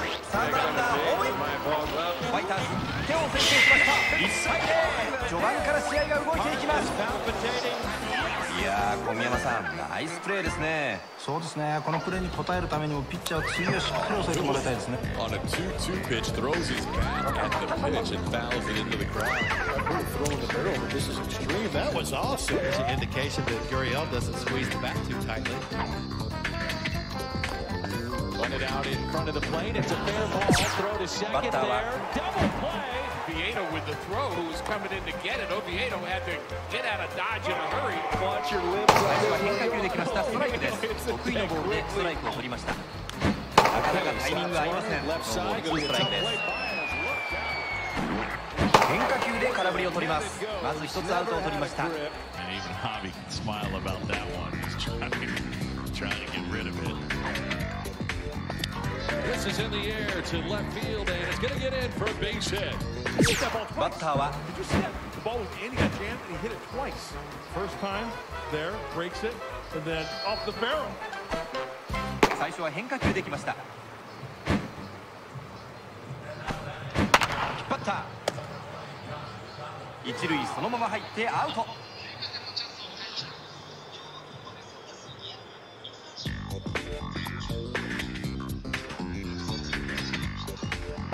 Hey, MLB Originals Season 2 is live on YouTube with new episodes every week. See your favorite players and learn more about the game you love on youtube.com/MLB. Rocco Baldelli must be pleased with the hot start from his ball club, knocking out starting pitcher Logan Allen. We are just in the second. One down, two on. Josh Donaldson. 大谷翔平， 差一点点。 Base hit followed by Buxton. And in comes Trevor Stephan, 25-year-old やだ次や。 against the Yankees. Gave up a run in his 2 innings. That run was 塁をね埋めて次のバッターと勝負でもいいんですけどもね。ここは待ち構えていたかのようにうまく打ち返されてしまいました。差一点就过墙了，好可惜哦。 And that just missed to Donaldson. Big pitch for Stephan is his slider. JD also contributing a home run in the first. まずインコースギリギリへ慎重に投げ込みます。最後まで甘くならないようにきっちり投げたいですよ。 Scott Braun, LaTroy Hawkins, Jim Thome, and JP Morosi. We are in Cleveland. And Donaldson fouls that one back. So a hot start for Minnesota. ここはランナーを返させません。この回点は取られましたが、ここで食い止めました。 And he spoke to us this morning and mentioned, despite the struggles, bullpen injuries, some players dealing with bouts of COVID, there has never been a lack of hustle. We have seen every game from this Minnesota Twins team bringing the fire, bringing the competitiveness. This guy helps the cause. 小宮山さん、巻き返しを図るためにも、ここはぜひ無失点での投球が要求されますよね。 You know, that's the first thing a manager looks for. Are they still hustling? Hustling, how they're approached, their attitude. Rocco was saying all those things are intact. They just haven't been able to win games. They've lost a lot of close games. The way this team was constructed, I'm willing to bet that those close games are going to start to turn into wins. I remember being with the Rockies in 2007. We were 10 and 15 coming out of the month of April. We ended up 90 and 73. We ended up winning 90 games. So there's time for them to recover. Nobody has completely taken over the Central Division. 勝ったファイターズ大量点を取って大勝ということになりました。一方のホークスですが非常にダメージが残りそうなそんな今日のゲームになりました。ご覧のように今日のゲームはホークス敗れてしまいました。今日の解説は小宮山悟さん、西俊久さんのお二人でした。どうもありがとうございました。ありがとうございました。この辺りで福岡ヤフオクドームから失礼します。 Yeah, if you can stop it from here on, you know, with Cleveland, especially those guys in the middle of the order, you know, you can put up runs quick, you know, but here on out, you got to hold them. And, you know, Minnesota's offense, at times that can be a tough task. So this will be interesting to watch how it all plays out, you know, as this young kid comes into the game and how he attacks these Twins hitters. He loses Donaldson, that loads up the bases, and let's bring in JP. Well, Scott, the American League Central is near and dear to all of us on this broadcast, of course, and so I must note the following. The best record in the American League today belongs to the Kansas City Royals, a .636 winning percentage. They are 2 games above the White Sox. They're atop the division. One of the more surprising developments, I believe, Scott, in all of Major League Baseball this month. They were moving in the offseason. Kansas City doing some work, bringing back Mike Minor, trading for Andrew Benintendi.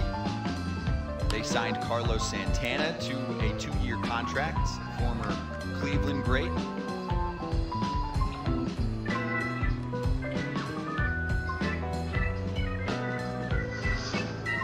They have a young kid, Bobby Witt Jr., too, that had a heck of a spring that I'm sure at some point you know, baseball's going to see him shortly. What a really good young player to add to what they have. And he's my favorite prospect in the sport, Bobby Witt Jr. His father played in the bigs. Nelson Cruz, loud contact to right field, and it's off the top of the wall. That's going to score a couple for Minnesota. Nelson Cruz contributing the 2-run single. It's 6-0 Minnesota. Almost left the yard, would have been his 11th career grand slam. Nelson Cruz pounded that baseball to right. Buxton scores along with Kirilloff. Fastball right down the middle, something that we all seen Cruz can definitely handle, and he was able to muscle that ball off the right field wall. Nolan played the Karen perfect, keep him to a single. Those 2 base runners belong to Logan Allen, so the Cleveland starter who is out of the game has given up 15 runs in his last 5 2/3 innings. That's 3 total starts. Now Jorge Polanco, and we have. Go ahead, Jim. No, I know in today's game we talk about launch angle, but what I want to point out on that is to hit a ball like that to right field and hit it on the line straight. You know, what a beautiful level swing that was that Nelson had. And this guy, if you watch him, if there's breaking balls down, he'll go down and get them and get under them and lift them. But at the end of the day, what I love, that ball that's belled high, LaTroy, and up, he's got a real nice, perfect level swing. And just something to point out there. What a tremendous hitter this guy has become over the years of his career. Polanco lobs one to left. In comes Rosario for the catch on the run. 2 gone in the second.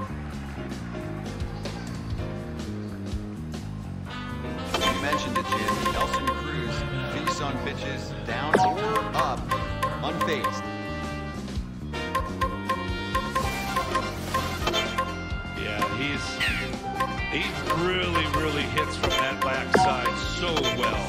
You know, he's really kind of preset to the back hip, and you can see, like, when he's going well, he'll let the ball get right there and boom, he just drops the barrel to the baseball, and the ball just jumps off his bat anywhere. Left field, center, right, it doesn't matter. He's got the strength to go out anywhere. Runners stay put on the corners for Mitch Garver. That just misses.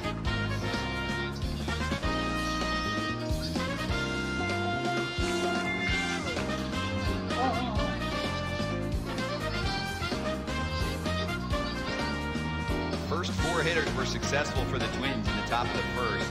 Buxton homered, Donaldson followed with the same result. Cruz walked, and Polanco brought him home with a 2-run shot.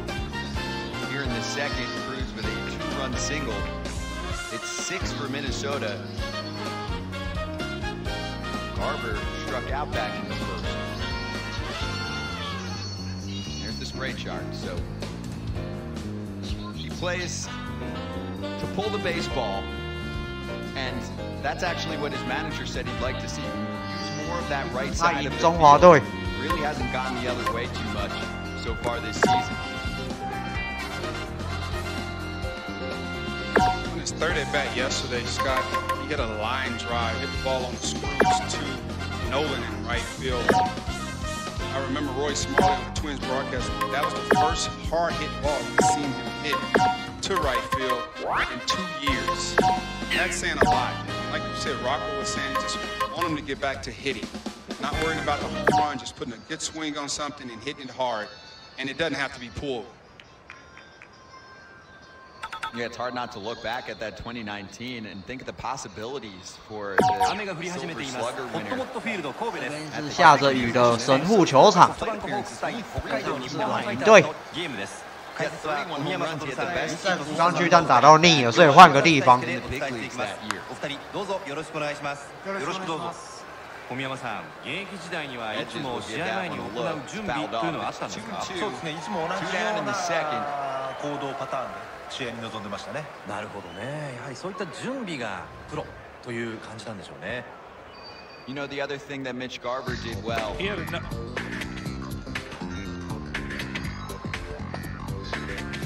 You got it, Jim. chance. He had a nice swing at that pitch. You know, it was a little up, but if that ball would have been a little bit down, I have a feeling he would have really squared that ball up. And that's the fine line of hitting, right? Like, it's on LaTroy, as you know. Then you get into a situation where now they'll throw a breaking ball, but he had that fastball. It was a little elevated, but, you know. Garver down on strikes, but the Twins add 2 more. It's 6-0, middle of the second in Cleveland.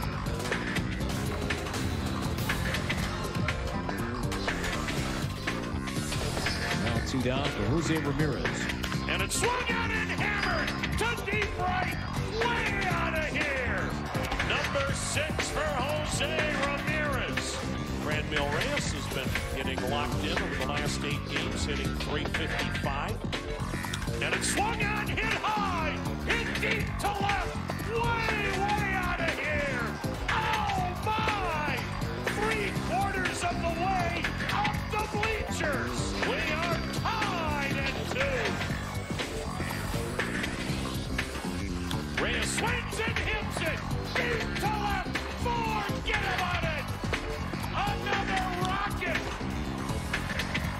And Reyes has his 2nd home run tonight. As he faces Buxton with a 2-run lead, 5-3 in the 8th inning, bases empty. Buxton swings and launches high and deep to left field. Back it goes, deep it goes, and gone. Number 7 for Buxton makes this a 1-run game. Now the set, now the 0-2 pitch. Swing and a miss, wiped him out with a high heat ball game.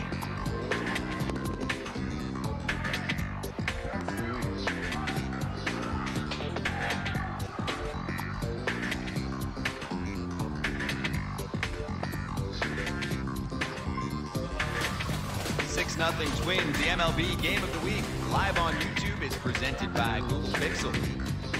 And adding to this unique viewing experience, don't forget to check out YouTube's live game commentary featuring MLB, the Twins account, Indians channel, and a select group of YouTube creators. You can view the live game commentary on your computer, your mobile device, your smart TV. We're going to keep an eye on the discussion throughout the broadcast. We'll start to bring in some of those creators. Like, I'll start with Sports Gaming Universe, saying hello to both Jim and LaTroy. He says, Jim, your home run that hit the flagpole at Target Field during the run with the Twins is still one of the most impressive things I have ever witnessed. And he has a note for LaTroy as Jay Happ misses up to Eddie Rosario. He says to you, LaTroy, I remember watching LaTroy breaking in as a rookie back in the day with the Twins at the Metrodome. My friends and I all were on the LaTroy for Rookie of the Year bandwagon. Rosario skies that one. Donaldson calls for it and records the out. 中场已经6-0了哎，天哪！ LaTroy, there was a fan club that started, what, back in 2000, I believe, with the Twins? Yes. Yes, the fan club started by a couple fans that were standing outside in the rain, and I was actually the only player to stop and sign in the rain. And Eric England is the president. He decided he was going to start the LHFC, and there's over 1,000 members, and there's a core of about 35 to 40 that I keep regular contact with. How cool is that? Grab a lunch, maybe with someone every once in a while, reminisce. Do lunches, dinners. They've actually, babysat my daughter. Got a family out in Hastings, Minnesota, the Weber family. I let their son, Eric Weber, drive my car to the prom, and I was the best man in his wedding a few years later. That is really neat. There's Rosario going the other way, and it's gone. Ahmed Rosario on an 0-2 pitch has teed off, and the Indians are on the board. Rosario's 2nd home run of the season comes off half. Cleveland breaks the终于追回1分了。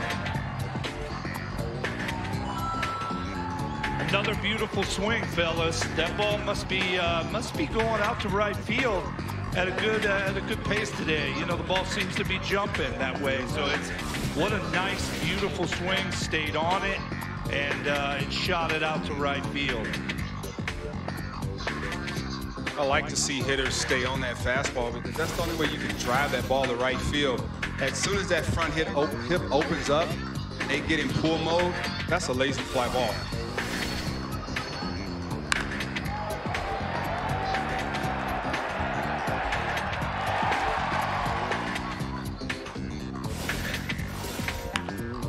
That one's on the ground into the shift, and Josh Naylor is retired, but when it comes to Progressive Field, if you like going to right, this is one of the better ballparks to tee off in all of Major League Baseball. Scott, what was the home run probability on that ball? Been, Scotty. It's a home run in 17 parks. There you go. 45% hit probability, so that one a little more likely than what we saw from Buxton in the first.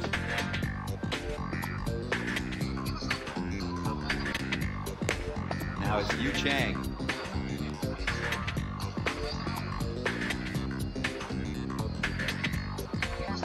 Happ has done everything that I talked about. His keys to success. He's pitched ahead in the count. That home run was an 0-2 home run. Don't like to give up those much, but it wasn't a bad pitch, just a better swing. But he looks like he's in control right now. And the Twins could use the assistance. Their bullpen has had a tough go lately. Alex Colomé, their closer, their off-season signing, has been pushed down to lower leverage situations. We saw that yesterday. He struggled again. There's Happ's fastball usage among starting pitchers. 81%. He's even above Lance Lynn these days. That's pretty impressive, especially in the era of baseball. It's almost 50-50 with breaking balls.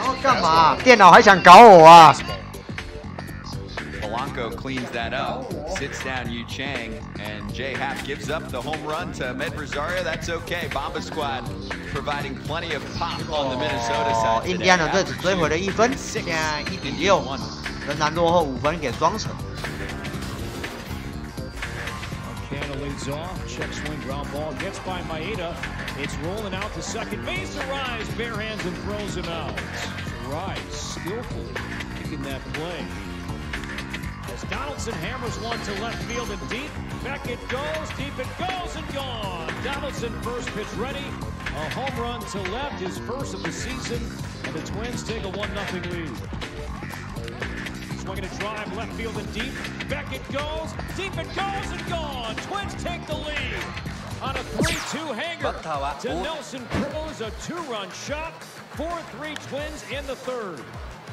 And now a blast to left center field. Buxton with a diving catch in center. Oh, what a catch by Byron Buxton, preserving the lead. A tremendous catch by Buxton to keep the Twins up 10-9. 界外全垒打。非常にブレーキが効いたボールです。変化球タイミングが合いません。他不让你保送哎。フルカウントとなりました。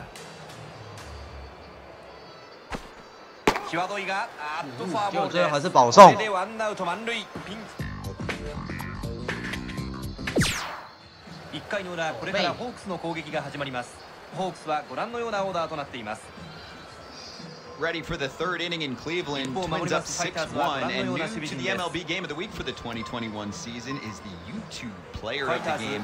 Fans watching on mobile devices and computers can vote for which player will receive the Yes, the trophy is in Cleveland, waiting to be handed out during the post-game show. Stay tuned for the Player of the Game polling options later in the show, so you'll have a chance to contribute and hand the trophy over to Buxton, Donaldson, Polanco. They all have homers so far today. And let's wrap up our first poll on YouTube. How many more no-hitters will we see this season?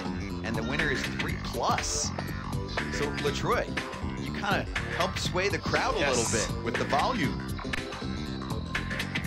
Well, it's one of those situations where, as we can see the way the game is, the pitching is a lot more advanced than the hitting part when it comes to analytics. And baseball, the pitching guys understand what they need to do with the carry, how they want the breaking ball shape. things like that.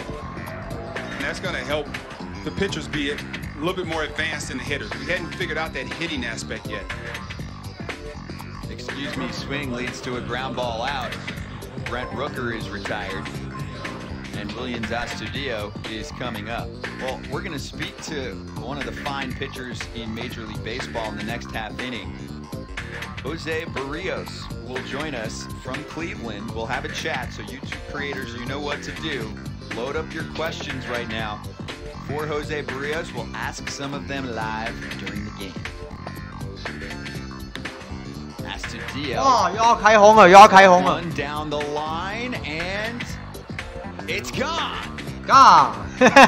La Tortuga goes long. It's the fourth home run of the day for the Twins. Third, Astudillo's second of the season. Make it 7-1 Minnesota.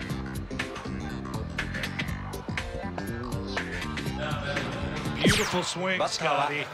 Breaking ball here, it stayed right on it. And again, you know, what a nice level, beautiful swing. Came down to the ball nice. I've thrown batting practice to Astudillo a few times over the last couple of years, and there's not a pitch that he doesn't like. He's going to get everything. And pitches down in his own, he can really tattoo. Simmons thought he fouled that off. No, it's in fair grounds. It's for Naylor. 2 down. 我比较想要轰出去都轰不出去，或者对现在8比0了。You know, sometimes バッターは大谷。先ほどの打席でライトへのツーベース。これはライナー伸びていく。我還以為要轟了。 Sometimes, you know, when 兩打沒問題。 like that LaTroy to a guy and they're in swing mode, 動才亂 they 贏。 always say, how do you get out of a slump? Sometimes it's being aggressive and swinging the bat. 大谷翔平今天3打席全部都有上來。 With this kid, you know, because when they will go through a bad time, to be in swing mode can get you out of that quickly by putting the ball in play and just making good things happen. 大きく外れてボールです And he's so valuable to the team because he plays multiple positions. 擋在前面，刺殺大谷翔平。 Injuries and guys being on the COVID list. He's been able to play some third base, some left field, some first base, some second base. 如果來一支板罐炮就好了。 So he's made himself very valuable in this era of play. もうちょっと何か対応できたと思いますけどね。 アウトローギリギリ決まっています Fastball just tattooed down in the zone. Nadas Krylov is one of the top prospects in the Twins organization. 2ボール2ストライクです He's going to hit at the major league level. 打ちました His セカンド取る bat skills, all the bat skills 一塁アウトで 大谷翔平可惜。 I'm saying it while he strikes out. That's okay. There's been a lot of loud contact from his bat, even though it's often found a glove. Former first-round pick, top 25 overall prospect in the sport. Astudillo joins the home run party. It's 7-1. 那么多次。 The pride of Boundsview High School. インサイド打ちました翔これはどう平か关注就形成安打安打。全打还是没有。 ビ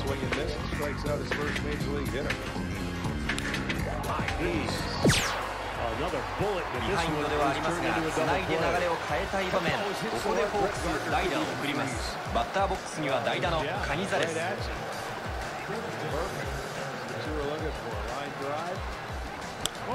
れてフォアボール得点ファイターズ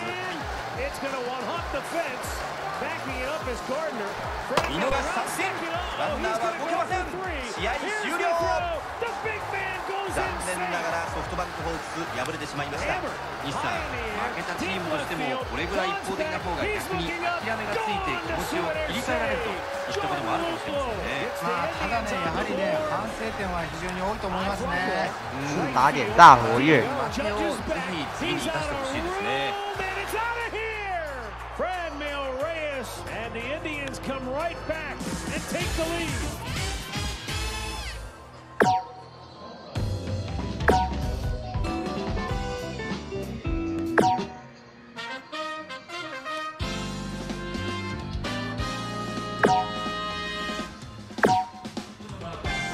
home runs this afternoon from Minnesota. We're in the last of the third, and another poll question to bring to the Knicks. La Tortuga will invest Studio home in the last half. So which current player has the best nickname? You got to go off the board here. We gave you some good options. Pete Alonso, Polar Bear, Tortuga, you're looking at him. Franmil Reyes in this game on the Cleveland side. Franmil. And Juan Soto, Childish Bambino.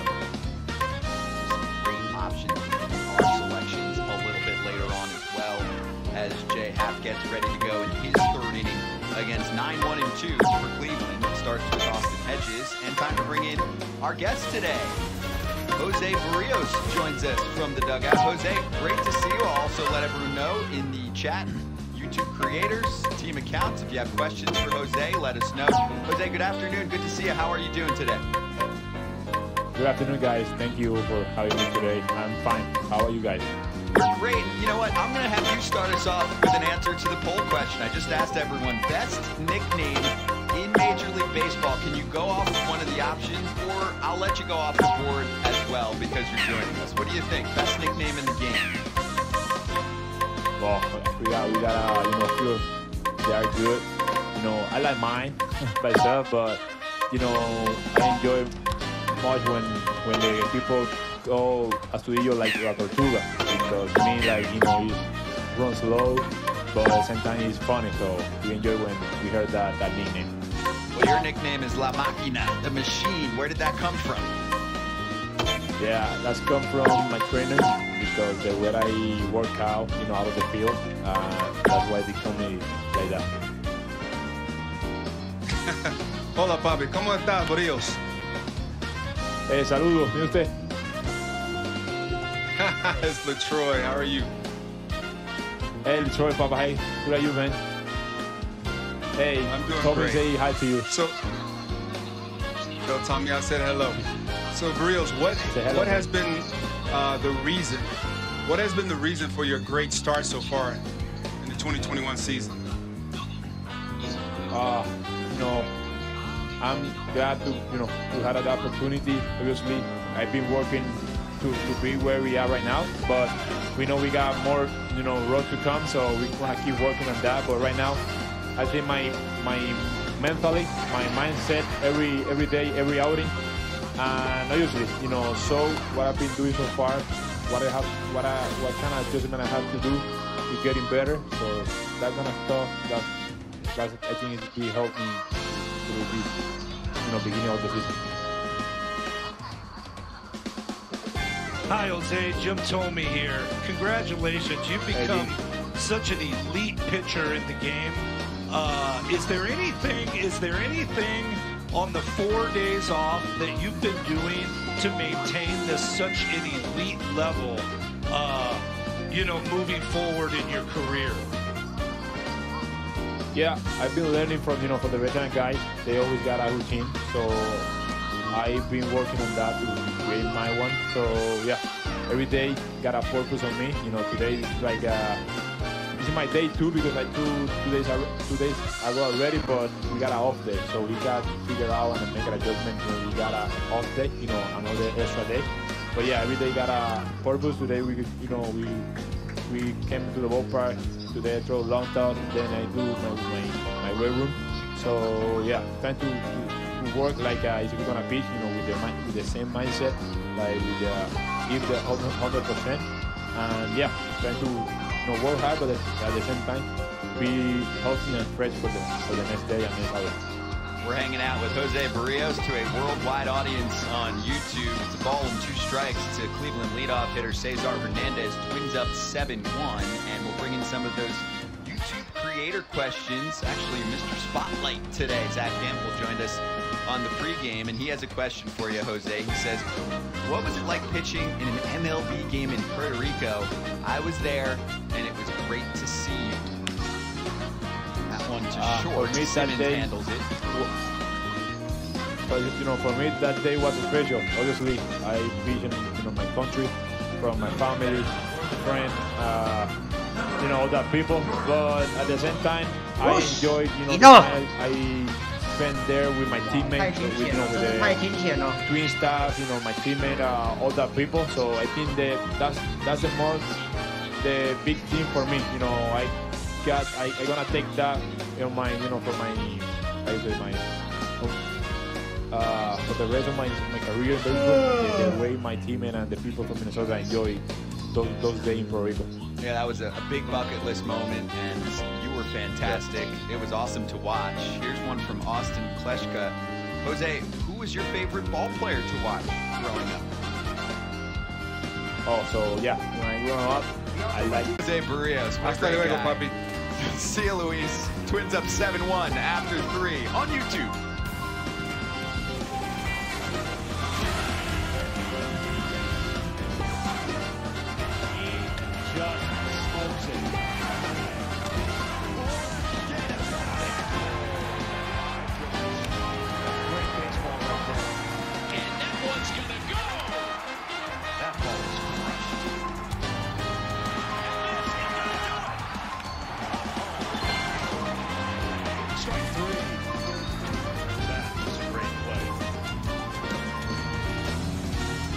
Talked about his fielding skills. That was remarkable.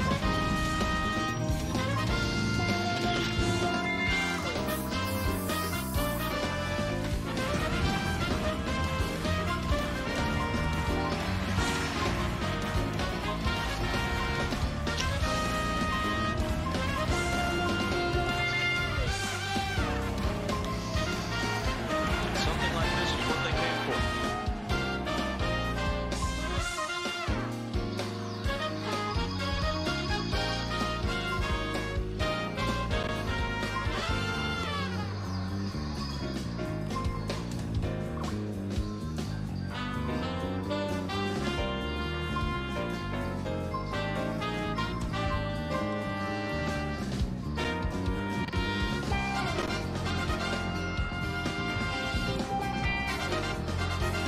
We're in the fourth, and Cleveland's about to send in their third pitcher of the game already because Byron Buxton and company are putting on a show. StatCast powered by Google Cloud. Buxton left the yard in his first at bat, and then look at this, just seeing eye double that he produced in at-bat number 2 in the second inning, showing off the elite hard-hitting contact, top of the line speed, and he's also a Gold Glove defender out in center. He's the 7th fastest in terms of sprint speed in the American League, just shy of 29 feet per second. That is blazing speed. He can do it all. And he goes after the first pitch, and he finds open space on the right side. JP Morosi, what else can you add to the vibrant display of skills that Byron Buxton brings to the table every day? Well, Scott, first of all, it's the 4th inning, and Buxton is now a triple shy of the cycle. A developing story here, to say the very least. I loved a recent column written by Jim Souhan of the Minneapolis Star-Tribune, in which Jim said a couple things. Number 1, Buxton's upside looks something like the Sistine Chapel, one of my favorite lines ever that I've read. And also, LaTroy, Jim Souhan says that Buxton could be the most exciting twin since your former teammate, Kirby Puckett. Your thoughts, LaTroy? Jim Souhan and I go way back together, 25 years. But there is a center fielder that's in between Puckett and Buxton. And his name is Torrey Hunter. So we have to throw Torrey in the mix because Torrey was absolutely exciting out there. He wasn't as fast as Buxton, but the jumps that he got on baseballs hitting center field, he made up for speed with his ability to get great jumps. And LaTroy, I'm going to perhaps blow your mind here. Sam Hentges is the new pitcher in for Cleveland. He's a Twins fan growing up. Yes, the pitcher on the mound, and his favorite player was Torrey Hunter.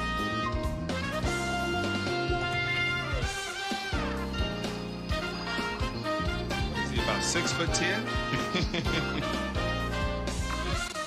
He's got some serious height. Made his MLB debut on April 20th. A lot of legs coming at you. 2 2/3 innings so far this season. 4 strikeouts. 4th round pick by Cleveland in 2014 out of Mounds View High School in Minnesota. listed at 6'6". That's right. He looks 6'10". You're right. You're watching him on the screen. OK。只是我没有练球，是我要练吗？ That's a lot of legs, a lot of arms coming at a hitter from the left side. I'm sure he has a lot of deception. And balls getting on top very fast. Tell me, how did you like or didn't like to face lefties like this? I did not like to face guys this tall, especially left-handed. Just uncomfortable. You know, LaTroy, you know Randy Johnson, who threw very hard. You know, they're just uncomfortable at bats. You don't feel, unless they're straight over the top, you know, if they have if that arm drops a little bit, it's a tough at bat on a left-hander. And the size here definitely stands out for me. He gets the double play ball that Josh Donaldson bounces into 2. Plenty of time to toss to second. Let's see Donaldson not moving too fast over to first.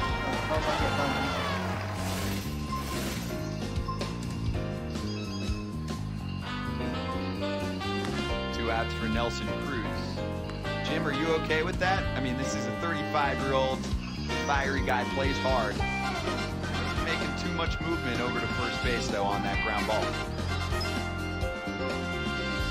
Well, I always ask this, you know, you never know what a guy's dealing with injury-wise, you know, and the first question, LaTroy and Scotty, I'd like to ask is, have you dealt with injuries? Are your lower extremities, your calf, your hammy, are they bothering you? And then what I ask is, look, if you're 60 or you can run 70%, give me 70 of your best 70%. You know, meaning, you know, look, I know that he's come back from injuries, so I don't really want to comment and not really know at the end of the day, because this, you know, Donaldson has played really hard over his career, and he's been a fabulous player. So I always like to know the information. And look, if a guy's 100%, give me 95 to 100%. But I always want to know and see what a guy's dealing with. That's fair. He's coming off a right hamstring strain, about a week, 10 days off the IL at this point. Nelson Cruz, by the way, off the bat, that was 109 miles an hour. Just muscles it into center field and creates another opportunity here for the Twins with 2 outs, and Jorge Polanco with a home run in his pocket from the first inning. Scott and Jim, I want to go back to the Donaldson. You know what, with Donaldson, told me he's had so many lower extremity issues with his calf, and what Scott mentioned, the hamstring. He hurt the hamstring on his first at bat this year on a double in between first and second base. So in a situation like that, a hard hit ball, you know, I don't mind him taking that particular, you know, run from home to first off. I don't mind if he has some issues with the lower extremities. And he's worked very hard to get back, you know, to where he is today. And I'm sure you don't want to, you know, set himself back with trying to beat out a hard ball that's really going to be a 5-4-3 double play. And it's the Robinson Cano discussion years back. Sometimes when, you know, it seemed like he's not in a hurry on the base paths, but he would put together a full season of work almost every year, showing us a lot of durability. One looks like it hurts for Jorge Polanco. That also goes back to Machado, the statement that he made before, you know, when he was a free agent. He got crucified about it, you know, not running hard to first base. It's not, you can't do it every day. Like you said, we don't know what, a lot of times you don't know what a person, you know, how his body is feeling. And save that energy for when you hit one in the gap that might be a single, but really push it, it could be a double. Save that energy for that at bat when you can get to second base.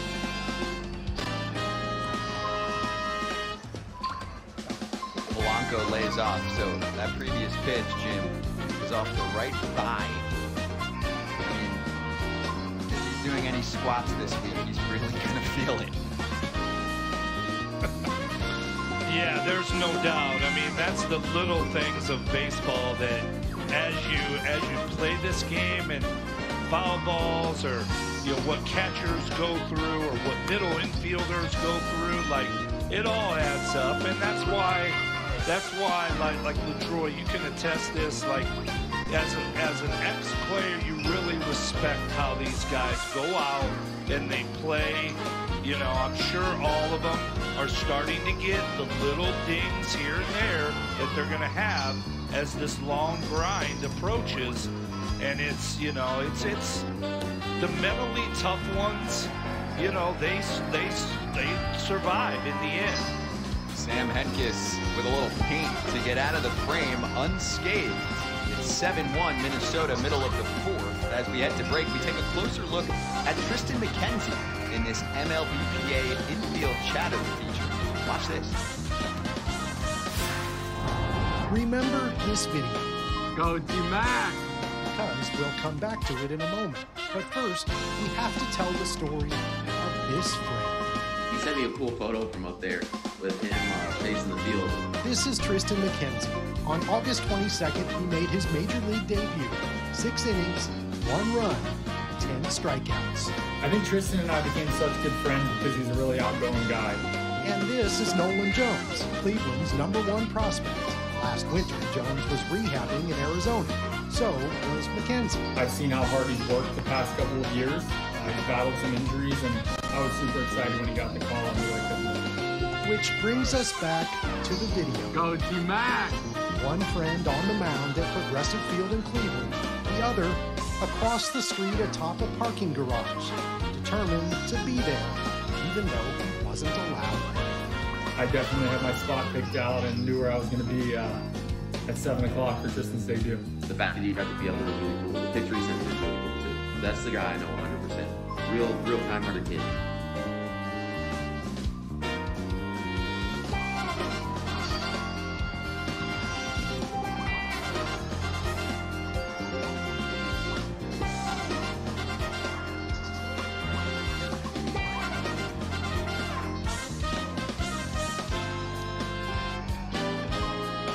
For the Twins today in a 7-1 lead in the fourth. Each week this season on our broadcast, we will focus on a YouTube content creator featured in our live game commentary section.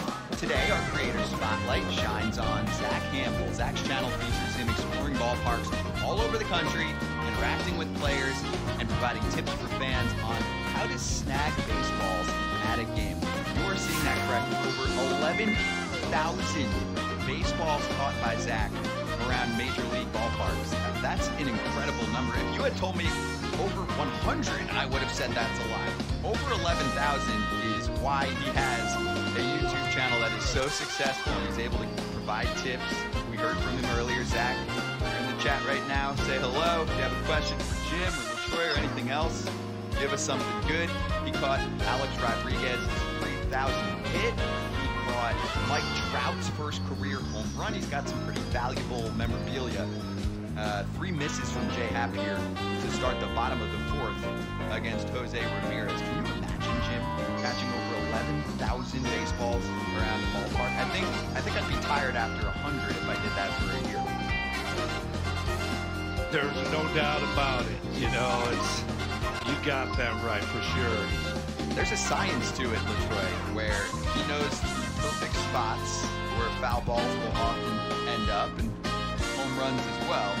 It could be right there. This guy's just chilling. He's not going to move. You hope it lands right in the lap. He's going to need it to hit him in the belly. Jose Ramirez going for it, but it's a foul. Zach Campbell suffered a spill going for a foul ball recently. I remember watching this live. This was about a week ago, April 19th. That's Zach. Watch, wait for it. Does not stick the landing. That's gonna lock serious views on YouTube. I mean, I don't think most people really understand like the dedication that he has to go around the country to different ballparks to be able to catch those balls. That takes dedication, a lot of dedication. It's a full full-time job. He's been to, I think, over 60 parks, because obviously we have moved on to some newer ballparks over the years. That's Rooker camping under it. There's one down. Jose Ramirez is retired. Franmil Reyes coming up. Franimal. All right, so which current player has the best nickname? And La Tortuga wins this show. 47% in favor of Tortuga. I like Franimal too.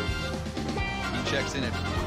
Polar Bear picking up 21% of the pie. Okay, your turn, Jim Thome. Favorite of these four? I like Franimal. Franimal just seems like he's just gonna hurt a baseball. And look at him. Look at how big he is. And I love that nickname. You know, it matches him perfectly. What about you, LaTroy? I'm a fan of La Tortuga, the turtle. That's a good one. I mean, he's full of personality. I suppose it fits him perfect. Everybody, you know his personality. He's just the guy on the team that he's always laughing, always having a good time, and he's making sure anybody else who's in his presence is having a good time as well. Yeah, he puts on a show, rarely strikes out. Franmil Reyes has putting on a show of his own. 3 hits, 2 home runs yesterday, both coming off of Kenta Maeda. He has 4 homers in his last 6 entering today. His team needs some help. They trail by 6 runs. 2 outs. Bottom of the 4th, Scott Braun, Jim Thome, LaTroy Hawkins, JP Morosi. We are pumped to be joining you, a global audience with us today on YouTube.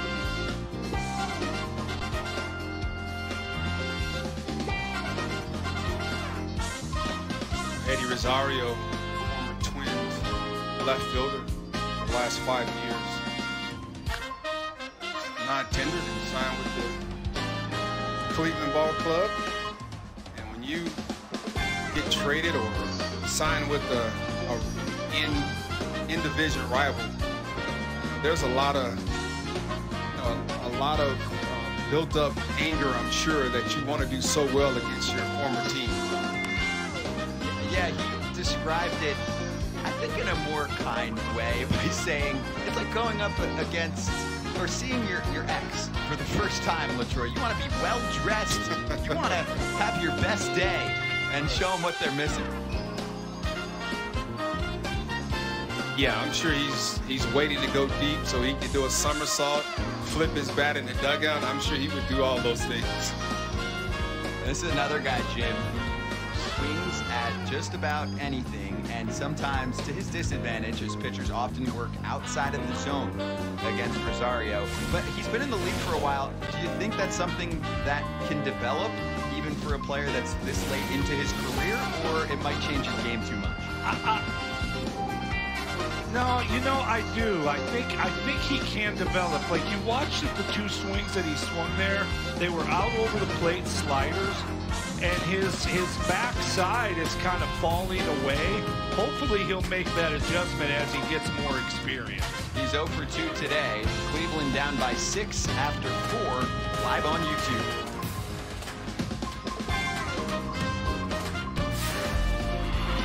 Welcome to Game 1 of the 88th World Series. This ball is going to go.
March the 5th, Twins 7, Cleveland 1. Nelson Cruz has reached base in all 3 plate appearances today, and he's also providing a little verbal assistance to our YouTube broadcast.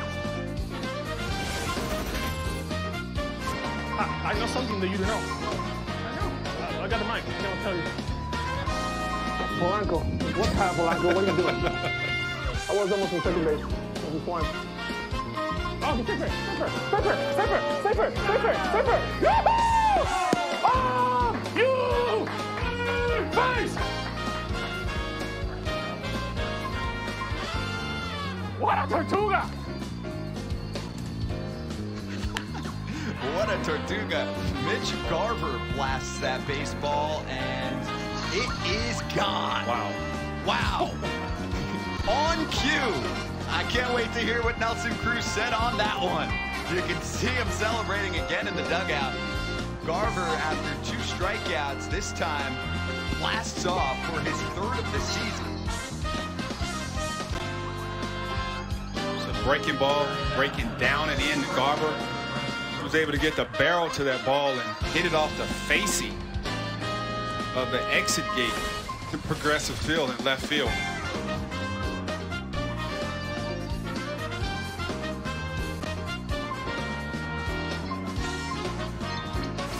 That's a bomb, guys.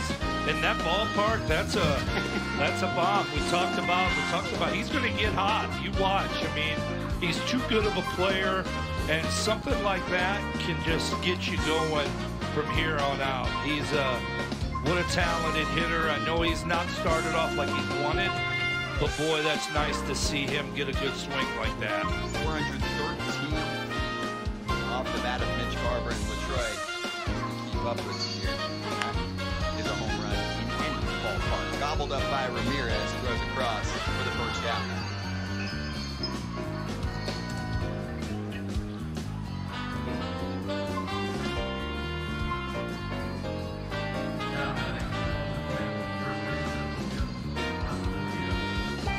This is a very special day for Cleveland's left end. He's pitching against his hometown team. Some of the players he watched growing up, like Nelson Cruz. Now Tortuga coming off the home run in 3rd. We heard Cruz talk about that one. Now we'll get the word from Nelson Cruz after the next pitch on Mitch Garver's smack. Here it is. Woohoo! Oh, you! Face! Woo! We heat it up with the heat. We're getting hot, we getting hot. That's right. It's a great point, actually, Jim. I mean, you hit in the Midwest for a long time as Astudillo reaches for one and Rosario records the out, but it's cold in the Midwest in April, and the weather really heated up from yesterday's first pitch at about 82 degrees, and the Twins are heating up with it. You know, you play in Chicago, Minnesota, Cleveland, you can't wait for almost May to get here, especially that first 75 degree, 80 degree day. It kind of revives you, you know, and then the ball starts carrying a little better as you get into May, June, and throughout the summer. So I know these guys are probably really excited to finally get some good weather. 5 homers today for the Twins. 神宮球場のマウンドに上がります。相手がルーキーですから当然負けるわけにはいかないというプライドがあるでしょう。 Donaldson with one of them. Buxton, Polanco, Garver, 1回の表、ファイターズの攻撃。バッターは谷口。 Cruz has to get involved. He's reached base all 3 times, 2 hits and a walk. さあ今日は雨が降る中でのプレーボールとなりました。 And he makes the play. So 3 ground ball outs, but before that, Mitch Garver leading off the 5th with another one. No doubt about it. Twins up big in Cleveland.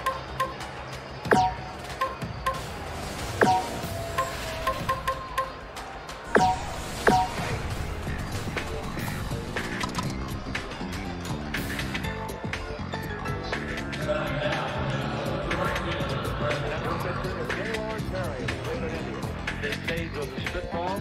the motions he goes through. Touches the middle of his calf, rubs his sleeve. And there's the fork ball, and he struck him out. Payoff pitch from CC. Swung and missed. Oh, he got him to chase a baseball away. CC with a career-high 13 strikeouts. Strike three call. He got him on 3 pitches. Good morning, good afternoon, good night. Got him!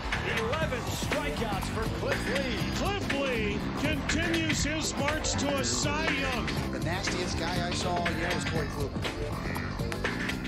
Play on him as Kluber strikes him out. The Cy Young winner in the AL, Corey Kluber. American League Cy Young Award race was a runaway for Corey Kluber to win for the second time in 4 years. Swing and a miss. Bieber just blew it right by him. Swing and a miss. Hey, he struck him out. 2020 American League Cy Young Award winner from the Cleveland Indians, Shane Bieber. Shane Bieber. He got all 30 first place votes.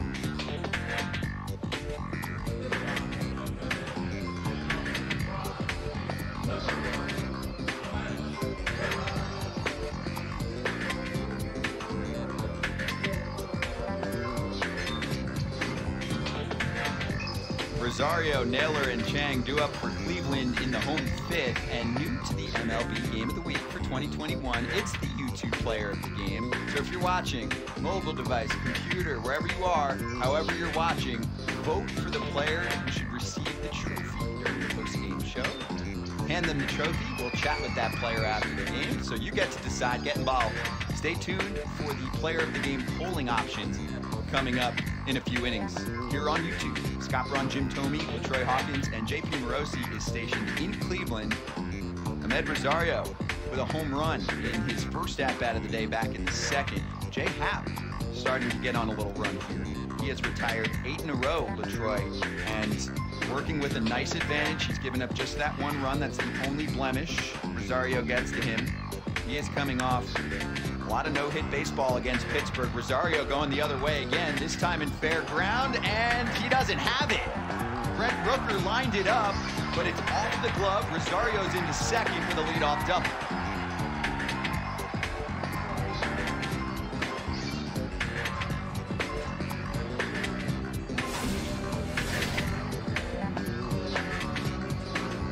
Man, Rosario's the only guy that's trying to hit the ball to the opposite field. That was a great attempt by Brent Rooker. As you can see, once he got into his slide, the ball popped out his glove for a double by Rosario. Yeah, he's had a nice day at the plate, and Jim Rooker was there. So the slide, the coverage, just off the glove. Yeah, he came a long way, and it was a heck of a try, to be honest. You know, he went into that kind of gravel area out there, and it was a good try going to try to get it. Rosario stayed on the ball nice, shot it the other way again. What a nice approach for him in his 2 at-bats today. Rosario also has a ton of speed, so a hit from Naylor could drive him home. Rosario and Andres Jimenez, the 2 major league players that come along in the deal for Francisco Lindor and Carlos Carrasco in the offseason from the New York Mets, along with 2 prospects. Strike down the pipe to Naylor. I've seen a lot of games here at Progressive Field. I can't remember ever seeing a ball hit off that facing left field. I've seen some hit in the up the bleachers, but I can't remember seeing one hit off the facing going out of the exit. Polanco comes in and makes the play. Yeah, LaTroy, especially in fair territory.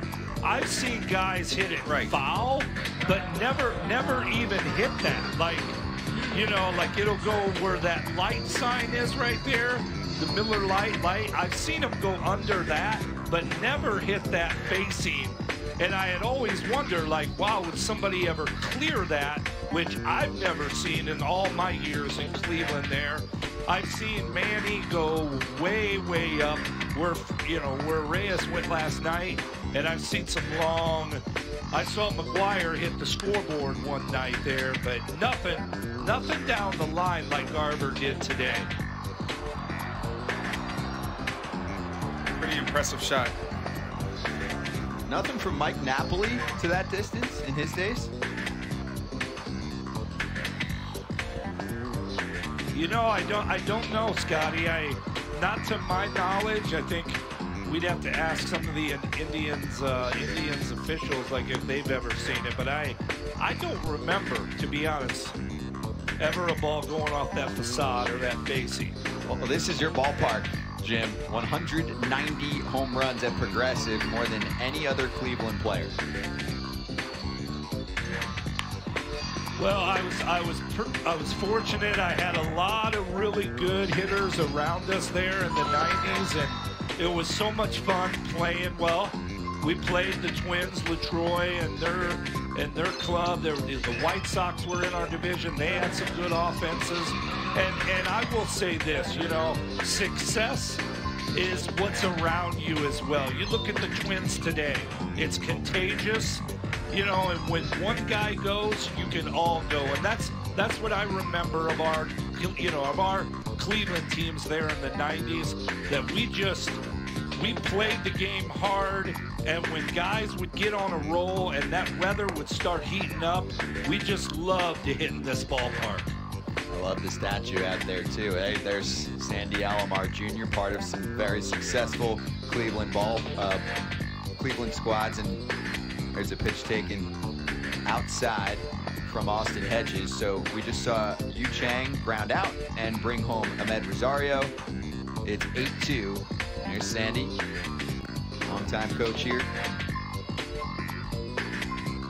I can attest to that. Sandy, one of my favorite teammates ever. What a good man. Love Sandy. Go ahead, Detroit. Sorry. 90s, you guys had all those. You guys had all those consecutive sellouts, and we couldn't get a win in this building. We couldn't get a win at Progressive. I don't care what the lead was going into the 8th and 9th inning. You know, that energy from the fans in Cleveland always found a way to propel you guys over us. It was impressive, and at the same time, pretty intimidating. That one is hit deep to center, but Byron Buxton uses his hand to measure the wall, makes the catch. Loud fly ball out. Austin Hedges goes down. Cleveland does get a run, and hey, no one did it better than this guy at Progressive Field. Jim Thome with us today on YouTube. It's 8-2 Twins after 5. First and third, the rookie Kepler can be the hero. 4-4, 10th inning. Swing a fly ball. Back it goes. It's gone. His first Major League homer. It's a walk-off. 2 down. Kepler at the plate. Clobbered and crushed and gone. Twins walk off the Astros on a Kepler line drive rocket to the porch and right. 3-3 tie. Bottom of the 17th inning. Fair ball down the line. Kepler does it. A walk-off winner in 17 innings. Now it's up to Kepler, 2 outs in the 6-6 game. And the pitch, a line drive, left center field. That's going to land. Base hit. A walk-off win, and it's Kepler delivering again. And the 0-1 is swinging a liner, left field, shallow. That ball sinking and down for a base hit. And he's around third. He scores. And the Twins walk it off 5-4 and 10. Little pitch, a swing a liner, shallow center field, but it falls. Base hit. Here comes Louie. And the Twins walk it off in 9-4-3. Well, that's the 6th time he's done that, so not an unfamiliar position for him.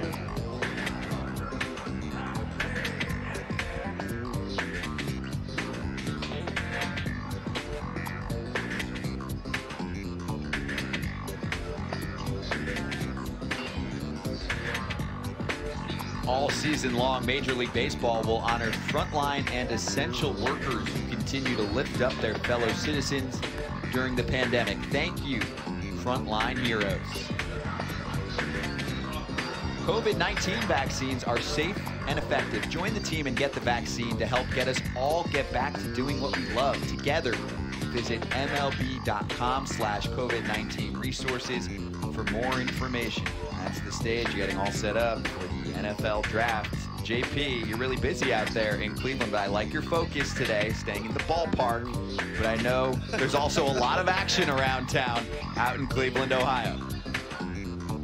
There is, and let's hope that these foreboding skies hold off, because I'm seeing a bit more gray than I would like to see in the clouds here. Let's hope the game continues, and that Byron Buxton, as he comes up next, keeps chasing that history. Scott, I just keep thinking about how lucky we've been this month, whether it's Ohtani, Vlad Jr. with 3 homers last night, Tatis, Acuna, and of course here today, Buxton. How much young talent in the game today. You're right. I mean, superstars, all with unique profiles. Byron Buxton brings the speed and the power and the defensive excellence, and he's guaranteed, if this game keeps going, at least 2 more at-bats. He's on deck.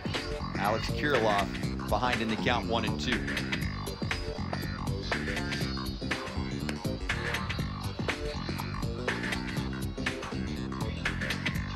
Looking forward to Buxton having 2 more opportunities at hitting for the cycle.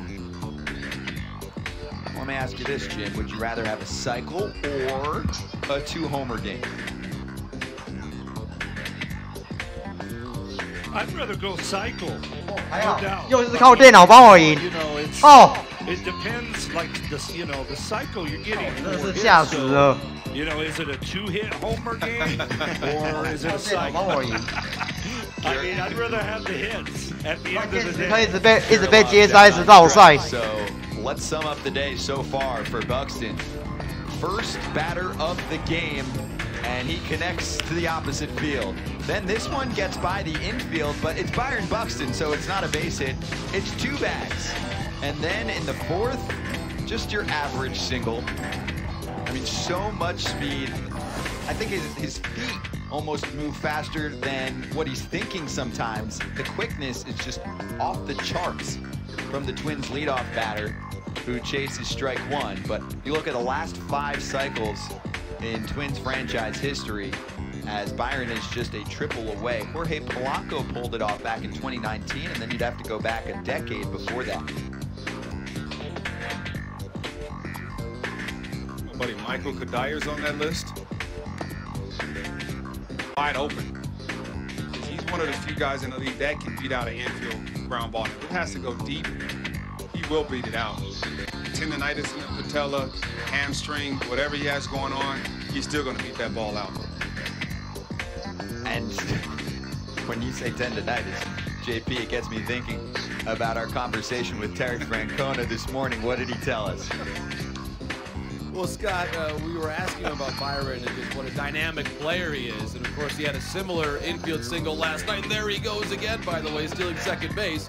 And we asked Terry about Byron's athleticism. And he said, well, we saw him beat out a routine single to the left side yesterday. And I thought to myself, if he's got tendonitis, I want it. And you see it there. No signs of tendonitis for Buxton today either. Give me that tendonitis. And look at his stolen base percentage. I mean, 88% if you round up to 5. That is best among active players with at least 50 stolen bags. Just an incredible poolsy ball player. Josh Donaldson fouls that one back. A ball in the strike to the Twins' #2 hitter.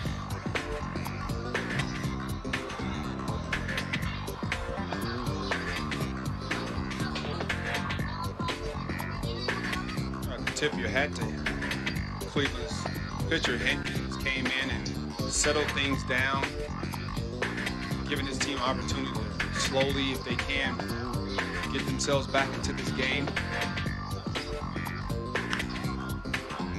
Popped up. And it's playable for Yu Chang.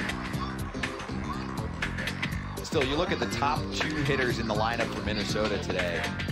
Or top 3 make that. Buxton, Donaldson, and Cruz, and they have reached in 9 of 11 plate appearances, creating traffic and a little bit of damage as well, contributing to the 8 runs.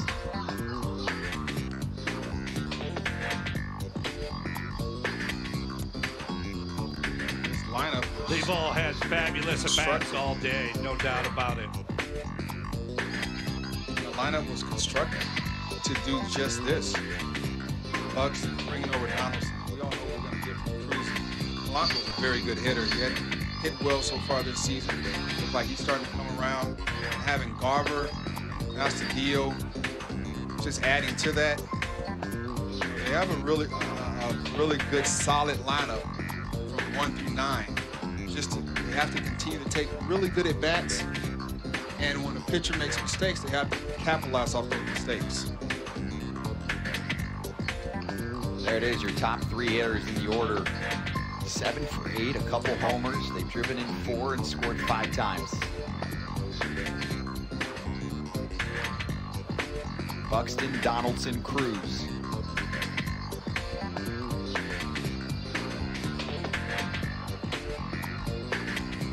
Sure, that's what they were hoping for here on a day like today.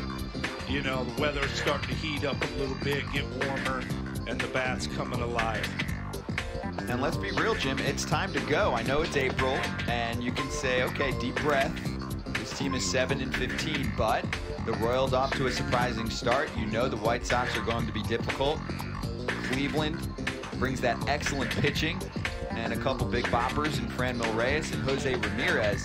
And if you fall too far behind in April, it can set you back for the entire season. And this is a team that won back-to-back AL Central crowns. As we see Nelson Cruz in the spray chart, he's going to pull the baseball more often than not.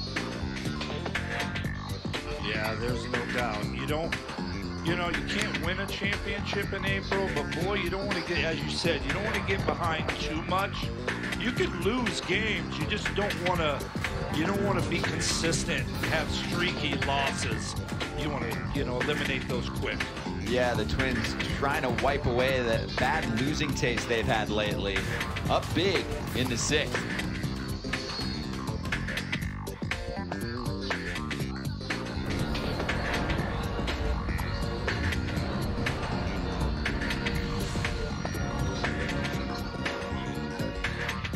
With the first selection, the Washington Nationals select Bryce Harper. A 19-year-old so-called phenom by the name of Bryce Harper has been called up by Washington, and he'll be in the starting lineup playing left field tonight. Putting in the plate, left fielder, number 34. Swinging the chopper back to the mound. Billingsley reached up to snap it. He'll throw to first to get a hustling Harper, and a career has begun. Swinging a line drive deep to center field, going back halfway back, it's over, it's headed off the base of the wall. The first big league hit for Bryce Harper is a double off the center field wall here at Dodger Stadium. He hits it to left and he hits it hard. Tagging is infield, and the Nationals take the lead. Bryce Harper's first big league RBI, and he went on the attack on the first pitch. I mean, does it get any better than this?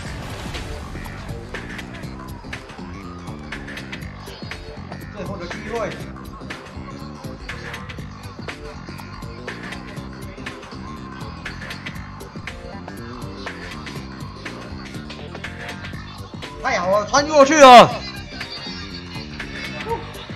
居然同分了，差一点被他接到。 Welcome back to Progressive Field, where J-Happ looks very good. 电脑，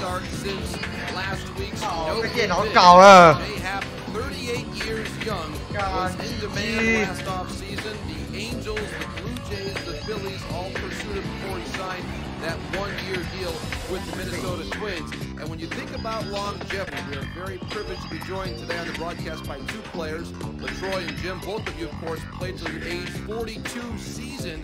And LaTroy, I wonder, your longevity as a native Midwesterner, Jay from Peru, Illinois, maybe there's a theme there about playing multiple sports and keeping that arm fresh late into your career. Well, I definitely think being a multi-sport athlete helps athletes coming up. It's not relegated to doing one specific sport. Muscle movement, muscle memory. You're just not using the same muscles. You're using all your muscles for baseball, basketball, football, running track. And I didn't play a lot of baseball, and I know that definitely helped me extend my career.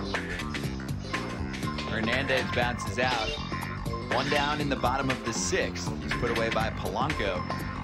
And let's bring in a little age 40 poll action. Who had the most impressive season at age 40 since 1960? Nolan Ryan in 87, Dave Winfield in 92, Randy Johnson in 2004, David Ortiz, Big Poppy most recently in 2016.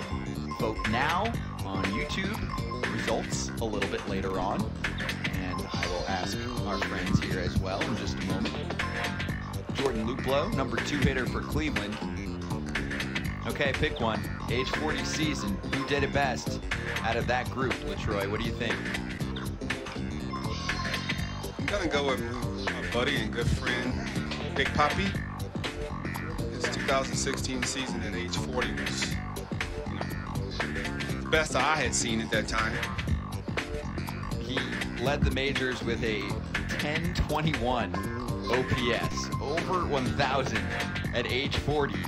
And hey, I must say, Nelson Cruz looks like he is very capable of putting together numbers like that still. I think you can book Nelson Cruz for 40-plus homers for the next 5 years. It looks like if he keeps himself in that kind of shape with that kind of production that we've seen on a yearly basis. But you're right, that one's the most recent, 2016 from Big Poppy. And Nelson Cruz is providing that for Minnesota, Jim. I mean, he is an ageless wonder. His preparation is exemplary.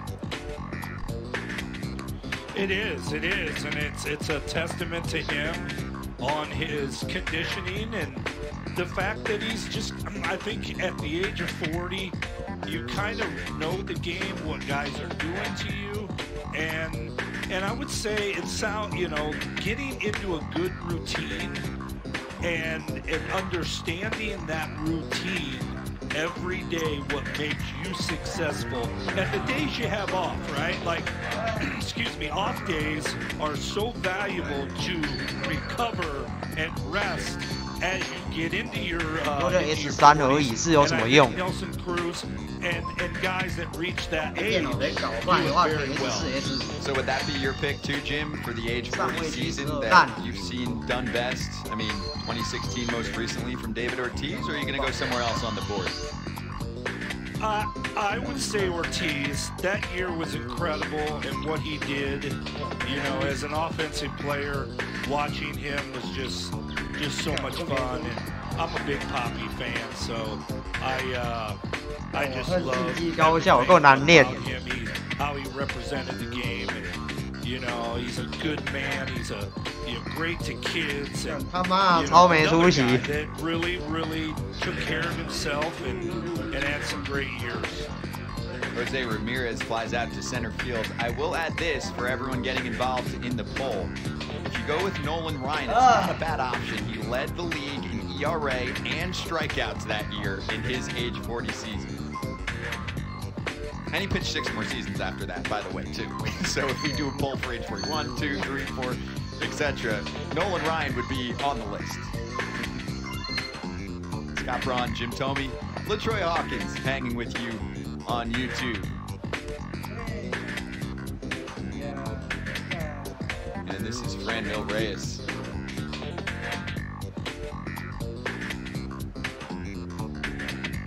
Hitless today, but the batting average at a clean 300, 7 homers this season. He looks better than ever.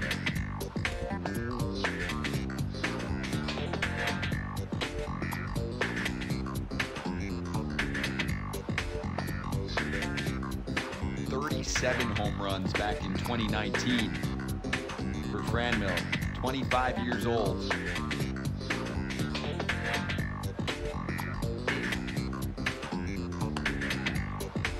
And he went around, a ball and 2 strikes. Jim, do you see anyone in Franmil Reyes? It's okay if you don't, but is there anybody that either you played against or that we're watching in today's game that compares to Reyes, who has done most of his work, his best work at home so far this season? Yeah, I mean, not really, because I think with him, the size stands out. There's not many humans like this. The thing that impresses me about that, when you look at his swing, it's very short and quick. He'll hit the ball in. He can shoot the ball out to right center, but to do it at this size, you know, is impressive. You know, Big Papi was this big. I don't know if he was this tall. And this kid's athletic. I'll bet you he could do a lot of things, you know, and be a good athlete. Yeah, I remember Cleveland fans think back to Richie Sexton was 6'7", Judge doing big things, Winfield's on our poll. After 6, Twins up 8-2 in Cleveland. Bomber squad. It's something that we go around the clubhouse. We got the shirts made. Bomber squad for the BP. It's something fun we like to call ourselves, and it's something that keeps us going. So now let me get ready for a couple bombas later. Garver a 2-homer night. Scope a 2-homer night. Save some for tomorrow. Twins have tied an all-time single-game Twins record with 8 home runs in 1 game. And now we know why they call them the Bomba Squad. Bomba Squad. I don't know where that came from, but definitely a good one. 3 straight home runs from the middle of the Twins lineup. 5 home runs for the Twins last night, and 5 more this afternoon. Grand slam, Byron Buxton! And now the Twins have indeed hit for the home run cycle. They have a solo home run, a 2-run homer, a 3-run homer to grand slam here tonight. Max Kepler has 3 tonight. His second 3-home run game. 森本モリモト在今天是非常安静的一天。打ちました。セカンドが取る。二塁アウト。一塁送球アウトダブルプレー。ランナーいなくなりました。得点圏にランナーを。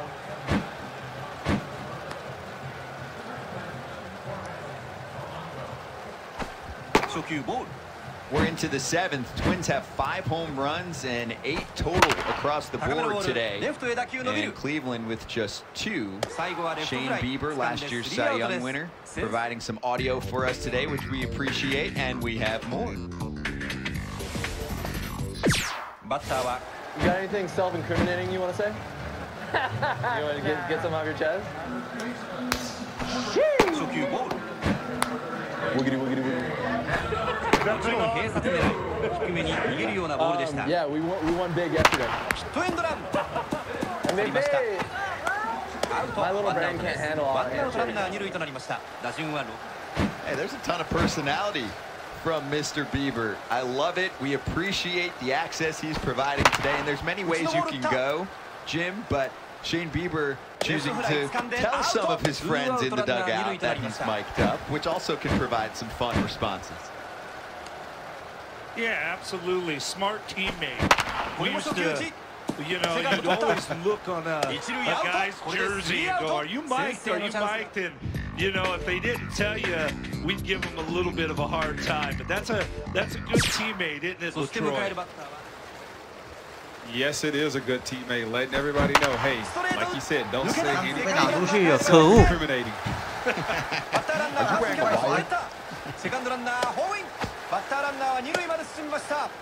It's Polanco, Garver, and Rooker for Minnesota.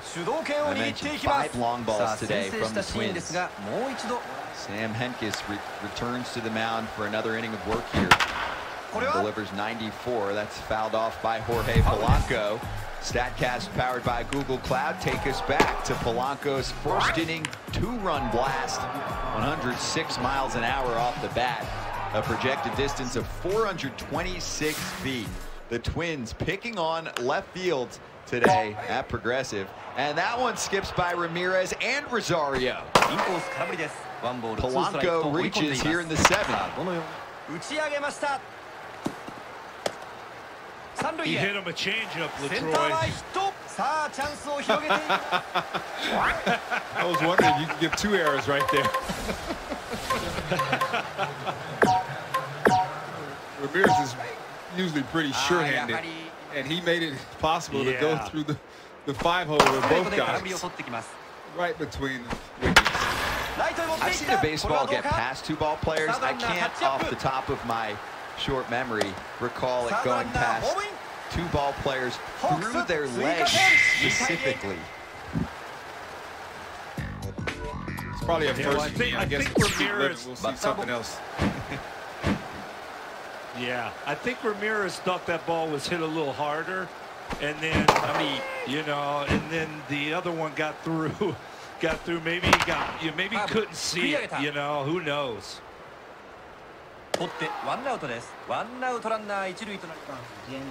Rosario, who's splitting his time between shortstop and center field this year. Mitch Garver homered in his last trip to the plate.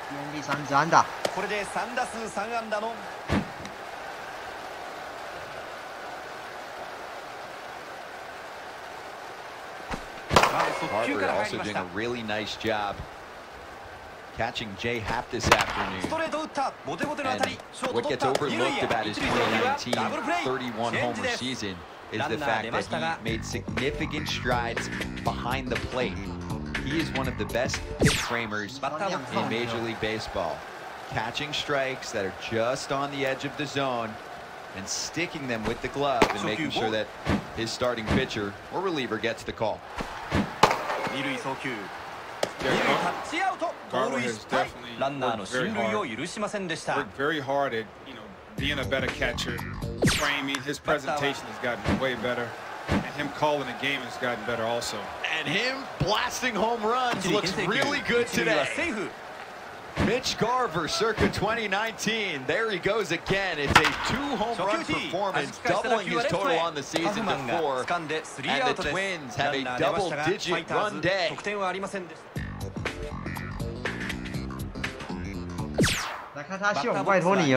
Garver, very good against left-hand pitching. He's been outstanding today against him. Hopefully this starts a trend where he can get back to driving the ball off of left-handers.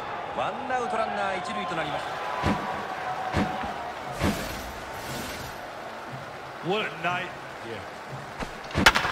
What a nice short swing. And, we talked earlier, look, if you can get through April, and nobody wants to struggle, but, I'm a big believer that a guy is who he is, and Garver, look, he's got tremendous power, and it only takes one good swing. I think the first homer kind of relaxed him and put him in a position. Now he can go up there and dial in on an area, and he obviously did that in the second home run. Nicely done, Jim. Yeah, 6th career multi-homer game for Garver, first since that big 2019 that he had. Pitching change, Twins up 10-2.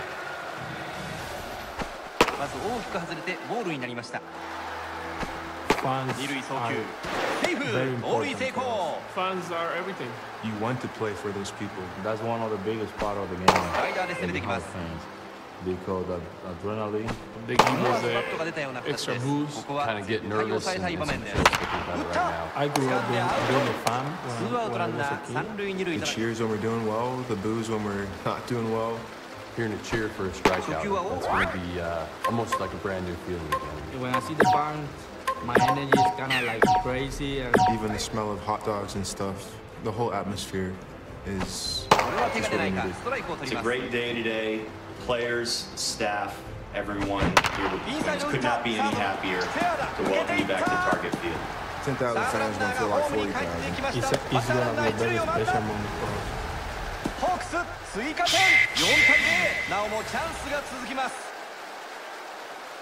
ここはうまく打ち返していきました。見事なタイムリーです。勝利。初球ボール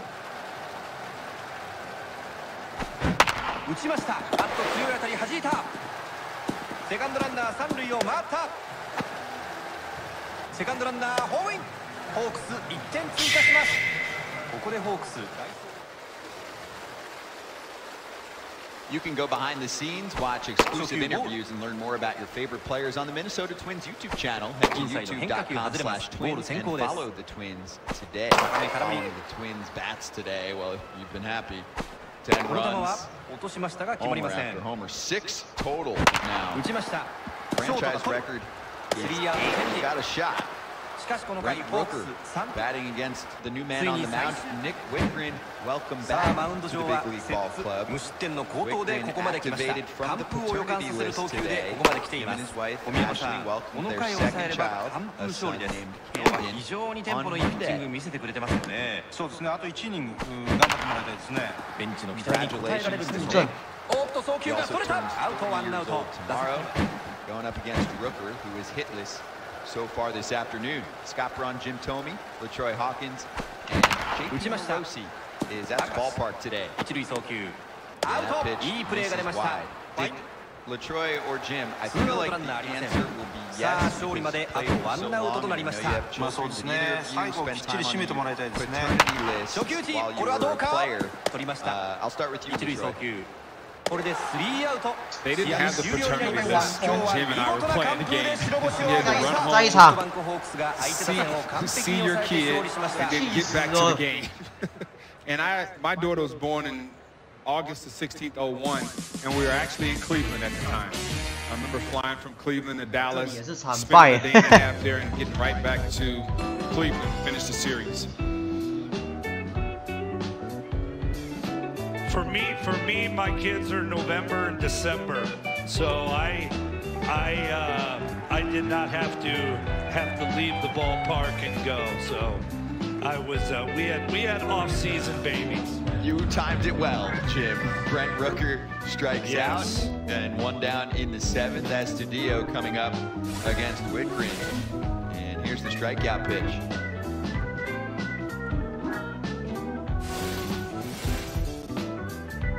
Let's send it to JP. LaTroy, now 4 years ago yesterday, speaking of sons who have played sports, I believe the son of one of your former teammates was drafted 10th overall in the NFL draft. I understand, LaTroy, you had tried to convince him to play baseball at one point, but he chose football. How did that turn out, LaTroy? That's not true. I didn't convince him to play baseball. We no. We just told him, hey, you make the decision with the sport you want to be, you want to play, because he was obviously good at, baseball, football, and I thought he was actually a better basketball player than the other 2 sports. But he told us what he wanted to play, and you know what, me, his dad, mom, fully supported him. And it was actually yesterday on Facebook sent me a reminder that it had been 4 years since the draft. Talking about Pat Mahomes, superstar with the Kansas City Chiefs. LaTroy playing with his father. Very timely with the NFL draft being held in Cleveland this weekend. The Vikings received the 14th pick this year, and the Browns will pick at number 26. And JP will not be staying out there for the draft, even though he can cover pretty much anything. JP, we need you for another game, I think. Heading to Atlanta tomorrow, showcase game. Can't wait. That'll be on MLB Network. Today on YouTube, 10 runs for the Twins. Hey, if you like power, Bomba Squad is putting on a show. Astudillo with one of them, his 2nd of the season, came back in the 3rd. This is wild as Astudillo sends one to shallow center, racing in his loop low for the catch. Ready for this stat? Especially, okay, so Jim, you were a man who knew how to take a walk back in your day. Williams Astudillo has 10 career home runs in 113 games. He has 7 career walks. More homers than walks. The man knows how to make contact. He's just not into watching pitches. No, and you know what? And that's okay. There are guys that are aggressive and want to hit. I always say this, when you leave the on-deck circle, the goal is I'm going to be ready to hit. And there's just certain guys that have a great gift, and he's one of them, where this is really valuable is you get a guy on third base less than 2 outs, and when he comes up, he's going to put the ball in play and more than likely get an RBI and a run scored for their team. So there's the positive side of putting the ball in play, and he's one of them for sure. And you think about Max Muncy of the Los Angeles Dodgers just in the past 5 games. He has walked 12 times. 5 more than Astudillo in the past few years in over 100 games. Piggyback with what Tony was saying. He doesn't strike out that often as well. He doesn't strike out, he doesn't walk, he's putting the ball in play. Just 16 career strikeouts, that's what you love. A guy who makes contact, puts the ball in play, like his fellow teammate, Luis Arraez. Think about David Fletcher of the Angels, who also has a similar skill set of not swinging and missing very often. Michael Brantley's been doing it for many years. 赢短赢。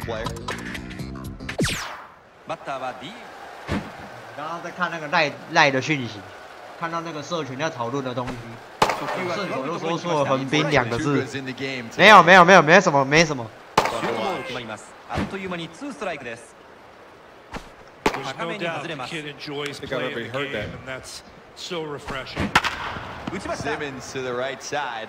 Ground ball out will do it for the 7th. Mitch Garver has not one, but 2 home runs. And I think one of them actually made it to the NFL draft party out there in Cleveland. Let's stretch. The Red Sox are taking 2 of the first 3 games.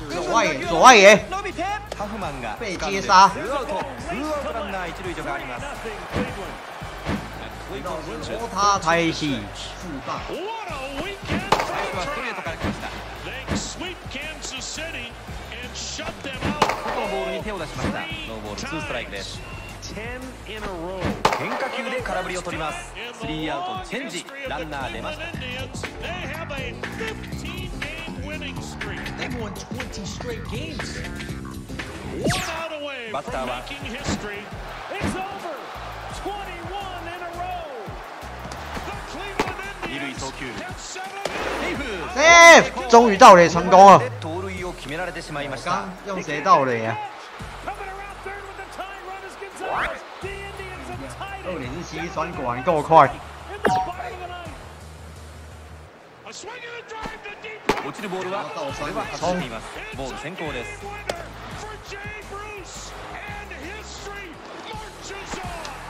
三塁送球。差太多了，出局。盗塁失敗。3アウトチェンジ。2跑3垒，结果差太多了。この回ファイターズ。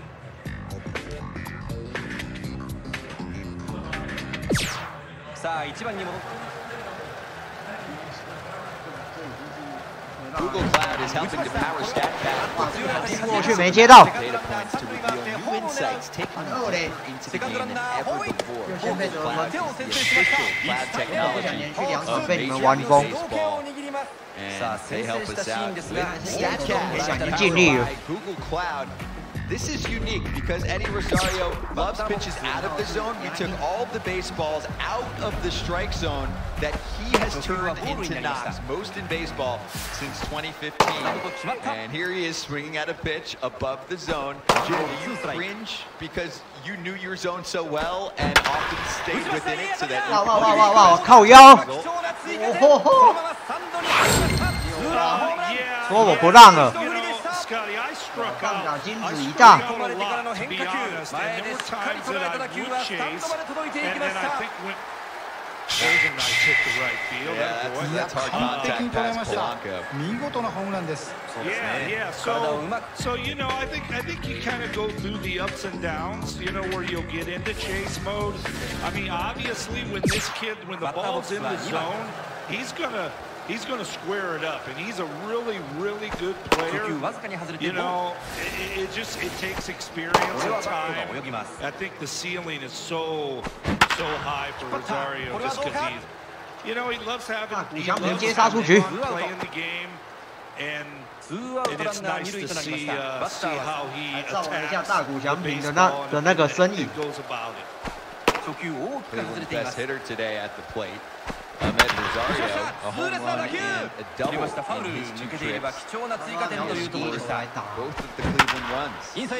Minnesota. ここもファウルです。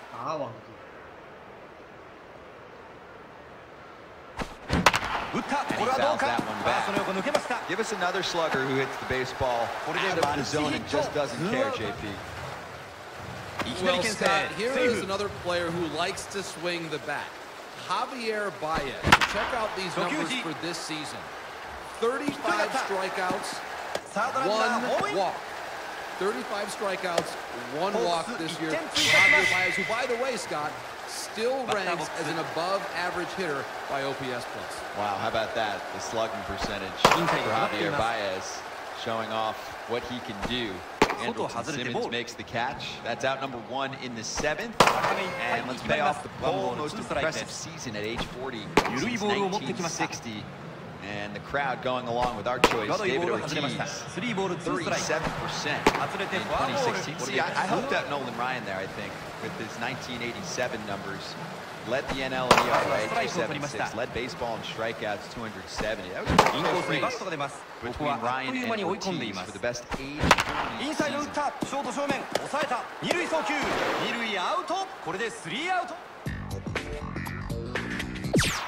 打順は1番に帰ります。 So now it's Josh Naylor, and to give you a little idea of what age 40 can do if you're one of the best in the world. There's Ryan, Winfield, Harold Baines over 399, Ricky Henderson, Randy Johnson, David Ortiz. I'm going to go off the board. LaTroy Hawkins, 3 ERA and a bit over 70 innings with the New York Mets. Age 40 season in 2013. That's a foul ball. And Jim Thome, 18 homers in 93 games. 追回了1分，终于没有被完封。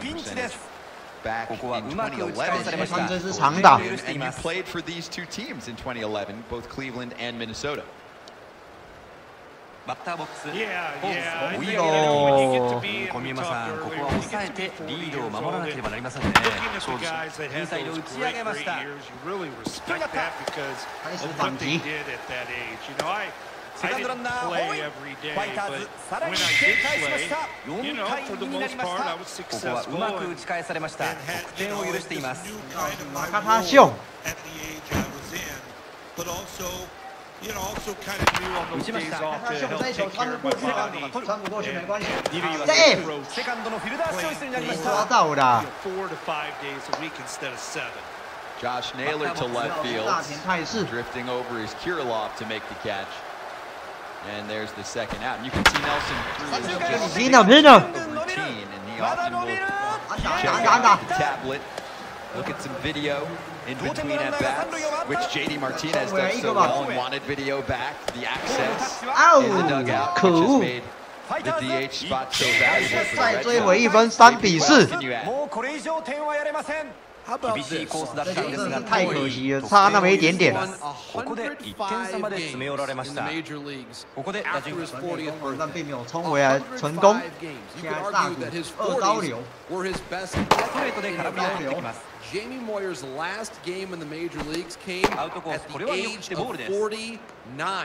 LaTroy, you are younger than that, my friend. How's your right arm feeling these days? Not so good. I remember watching Jamie Moyer. 追回了3分，现在差1分了。 He used to say you go above the speed limit or go below the speed limit. Jamie Moyer threw it below the speed limit, and he had absolute pinpoint control. It was unbelievable to watch him pitch, to see how successful he was. You know, when you see guys throwing 90+ miles an hour, and he comes in nowhere close to that, and making hitters look very bad. Yu Chang hit hard to third. Donaldson, elite glove over there at the hot corner, puts him away. And the side is retired. Eddie Rosario led it off with a base hit. He's stranded. So after 7, the Twins 10, the Indians 2. Live on YouTube. Inside out. Short が抑えた。Nelson Cruz. 一塁アウト。ランナー2塁は変わらず。后野真的是你。あとまたバッテリーエラー。不要再漏接了。干，你是不是老了啊？ Nelson Cruz with a mammoth blast to center. Cruz hits a bomba. Nelson Cruz is 4 for 4, another home run. Boomstick going to plenty tonight. ここでファイターズ守備を変えてきました。把捕手换成鹤冈。他接球接到有困难。低めのいいところにチェンジアップが決まります。ワンボールツーストライクと追い込んでいます。抑えてツーアウトランナー二塁となりました。ツーアウトになっています。西さん、ここはリードを広げておきたい場面ですね。左中間へワンバウンドヒットになった。セカンドランナーホーイン、ホークス追加点。厳しいコースだったんですが、打順は3。いい当たりだ。一塁アウト。解决这个半局。しかしこの回ホークス今日は守備で交代している。Twins lead at 10-2. It's download the MLB app to get in-game video highlights, live pitch by pitch, breaking news, player updates, stat leaderboards, and more for your favorite team and the rest of the league. ホークスピンチになりました。ここはうまく打たれてしまいました。これでランナー。 This copyrighted telecast is presented by authority of the Office of the Commissioner of Baseball and may not be reproduced or retransmitted in any form. The accounts and descriptions of this game may not be disseminated without express written consent. It's a warm day again. これで3アウト。しかしこの回ファイター has held on. Thank you, Mother Nature. Appreciate it so much. 打順は6番バレンティン。 28-year-old is the fifth pitcher of the day. 初球から思い切って振ってきましたバレンティン。落ちる球で誘ってきたんですがバッター動きません。低めを2球続けました。追い込まれています。打ち上げました。切りました。ファウルボール。For Minnesota and Bomber Squad. 高め打った。抜けた。セカンドランナー帰れば追加点。打ったバッター一塁蹴って二塁に向かいます。バッターランナーは二塁到達。ホークス追加点。忘记这个疯子。続きます。終盤戦において大切な big league hit came in the postseason. First player to do that was Game 2 in the wild card round last year for Minnesota. The Twins knocked out in that opening round, but Kirilov getting some playoff experience, making his debut in the postseason for the regular season. Jim, can you imagine what the nerves were like? Had to be incredible. You know, it says a lot how the Twins organization, what they think of this kid.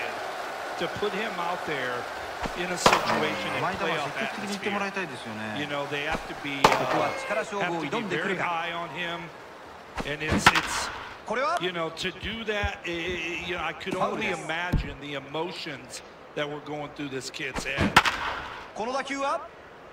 There it is, players to make a debut in the postseason. It's only been done 落ちる球で勝負に出ましたがバッターよく見ました。ワンボールツーストライクです。Alberto Mondesi appearing in the 2015 World Series for KC. ツーアウトランナー三塁二塁となりました。漂亮。 was the first player to start in a playoff, make his major league debut. They just threw him right into the fire, LaTroy, as he bounces out. He's 1 for 4 today. I mean, this team is ready. 怎么那么强啊？ Left-handed swing. 这样都可以穿哦。 Drive guy. 太小看他了。 Super quick hand. Hopefully in the lineup for many years to come. うまく打ち返していきました。見事なタイムリーです。 So even keel, his demeanor. Been around him for a few years now, about 4 years. I think I've ever seen him too high, too low. Just straight across the board, and those are traits that you can't bait. What about the traits that Byron 这一局终于结束了。 handles the break. It's his first career 5-hit performance. All smiles this afternoon. Congrats on the milestone, and many to come for young Byron Buxton, 27 years old, and his April has been fantastic.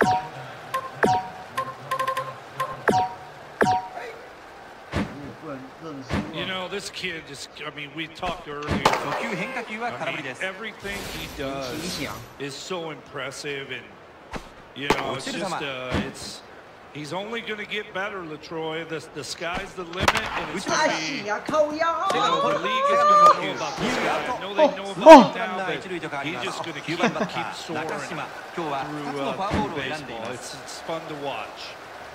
First 5-hit game for a Twin since C.J. Cron did it in 2019. In the live chat, YouTube creators, team accounts, I want to hear your best thoughts on Byron Buxton today. Wow. Putting on a show.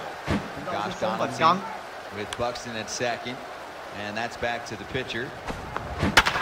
So Nathan puts him away. 左外野出局啊！川岛庆在你这边等。 Stepping up big with the microphone today too. 試合を制したのはドラゴンホークスです。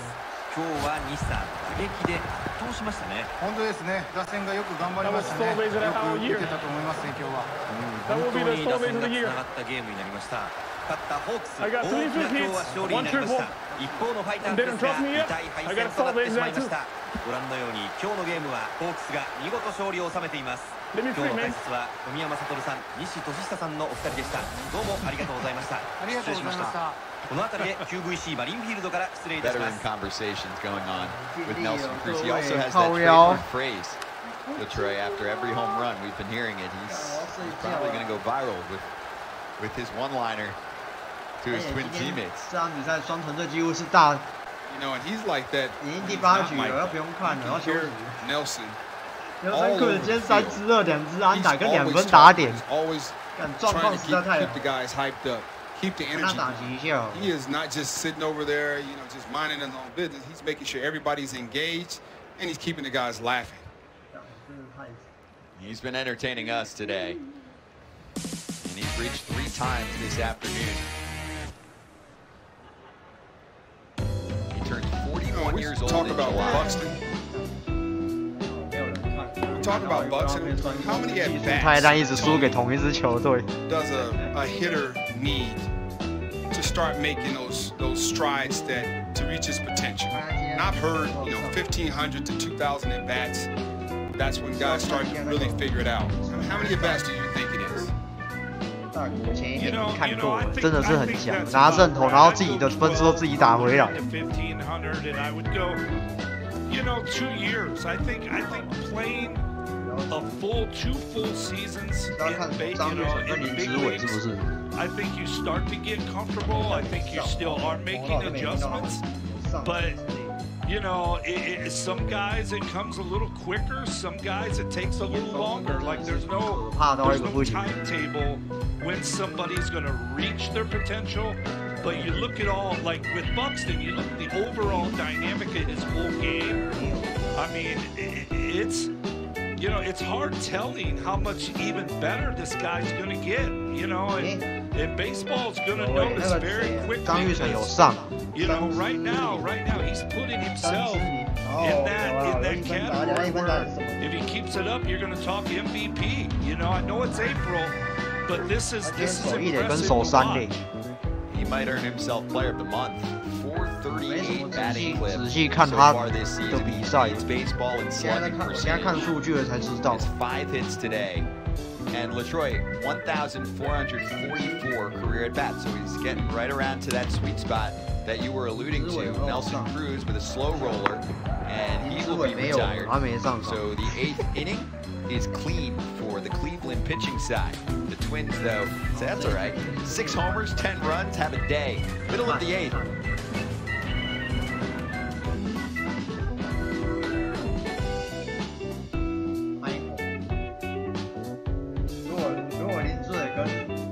跟那个谁啊，张育成是在洋基队，我就会认真看，因为洋基队才是我支持的球队。是不为台湾的，除了当年因为王建民和我爸的关系才认识棒球，除了10几年前的时候，现在我不会因为台湾人而看棒球。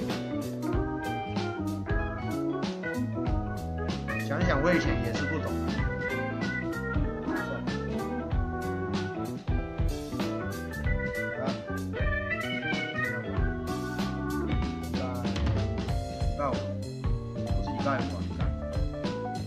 礼拜五我可能不开团，因为那天有事情。应该是10几个小时之后晚上等我事情处理完之后才会开吧。啊，今天就是晚上，礼拜五晚上，大概是下午看完日子之后才会开台吧。好，先这样，感谢，拜拜。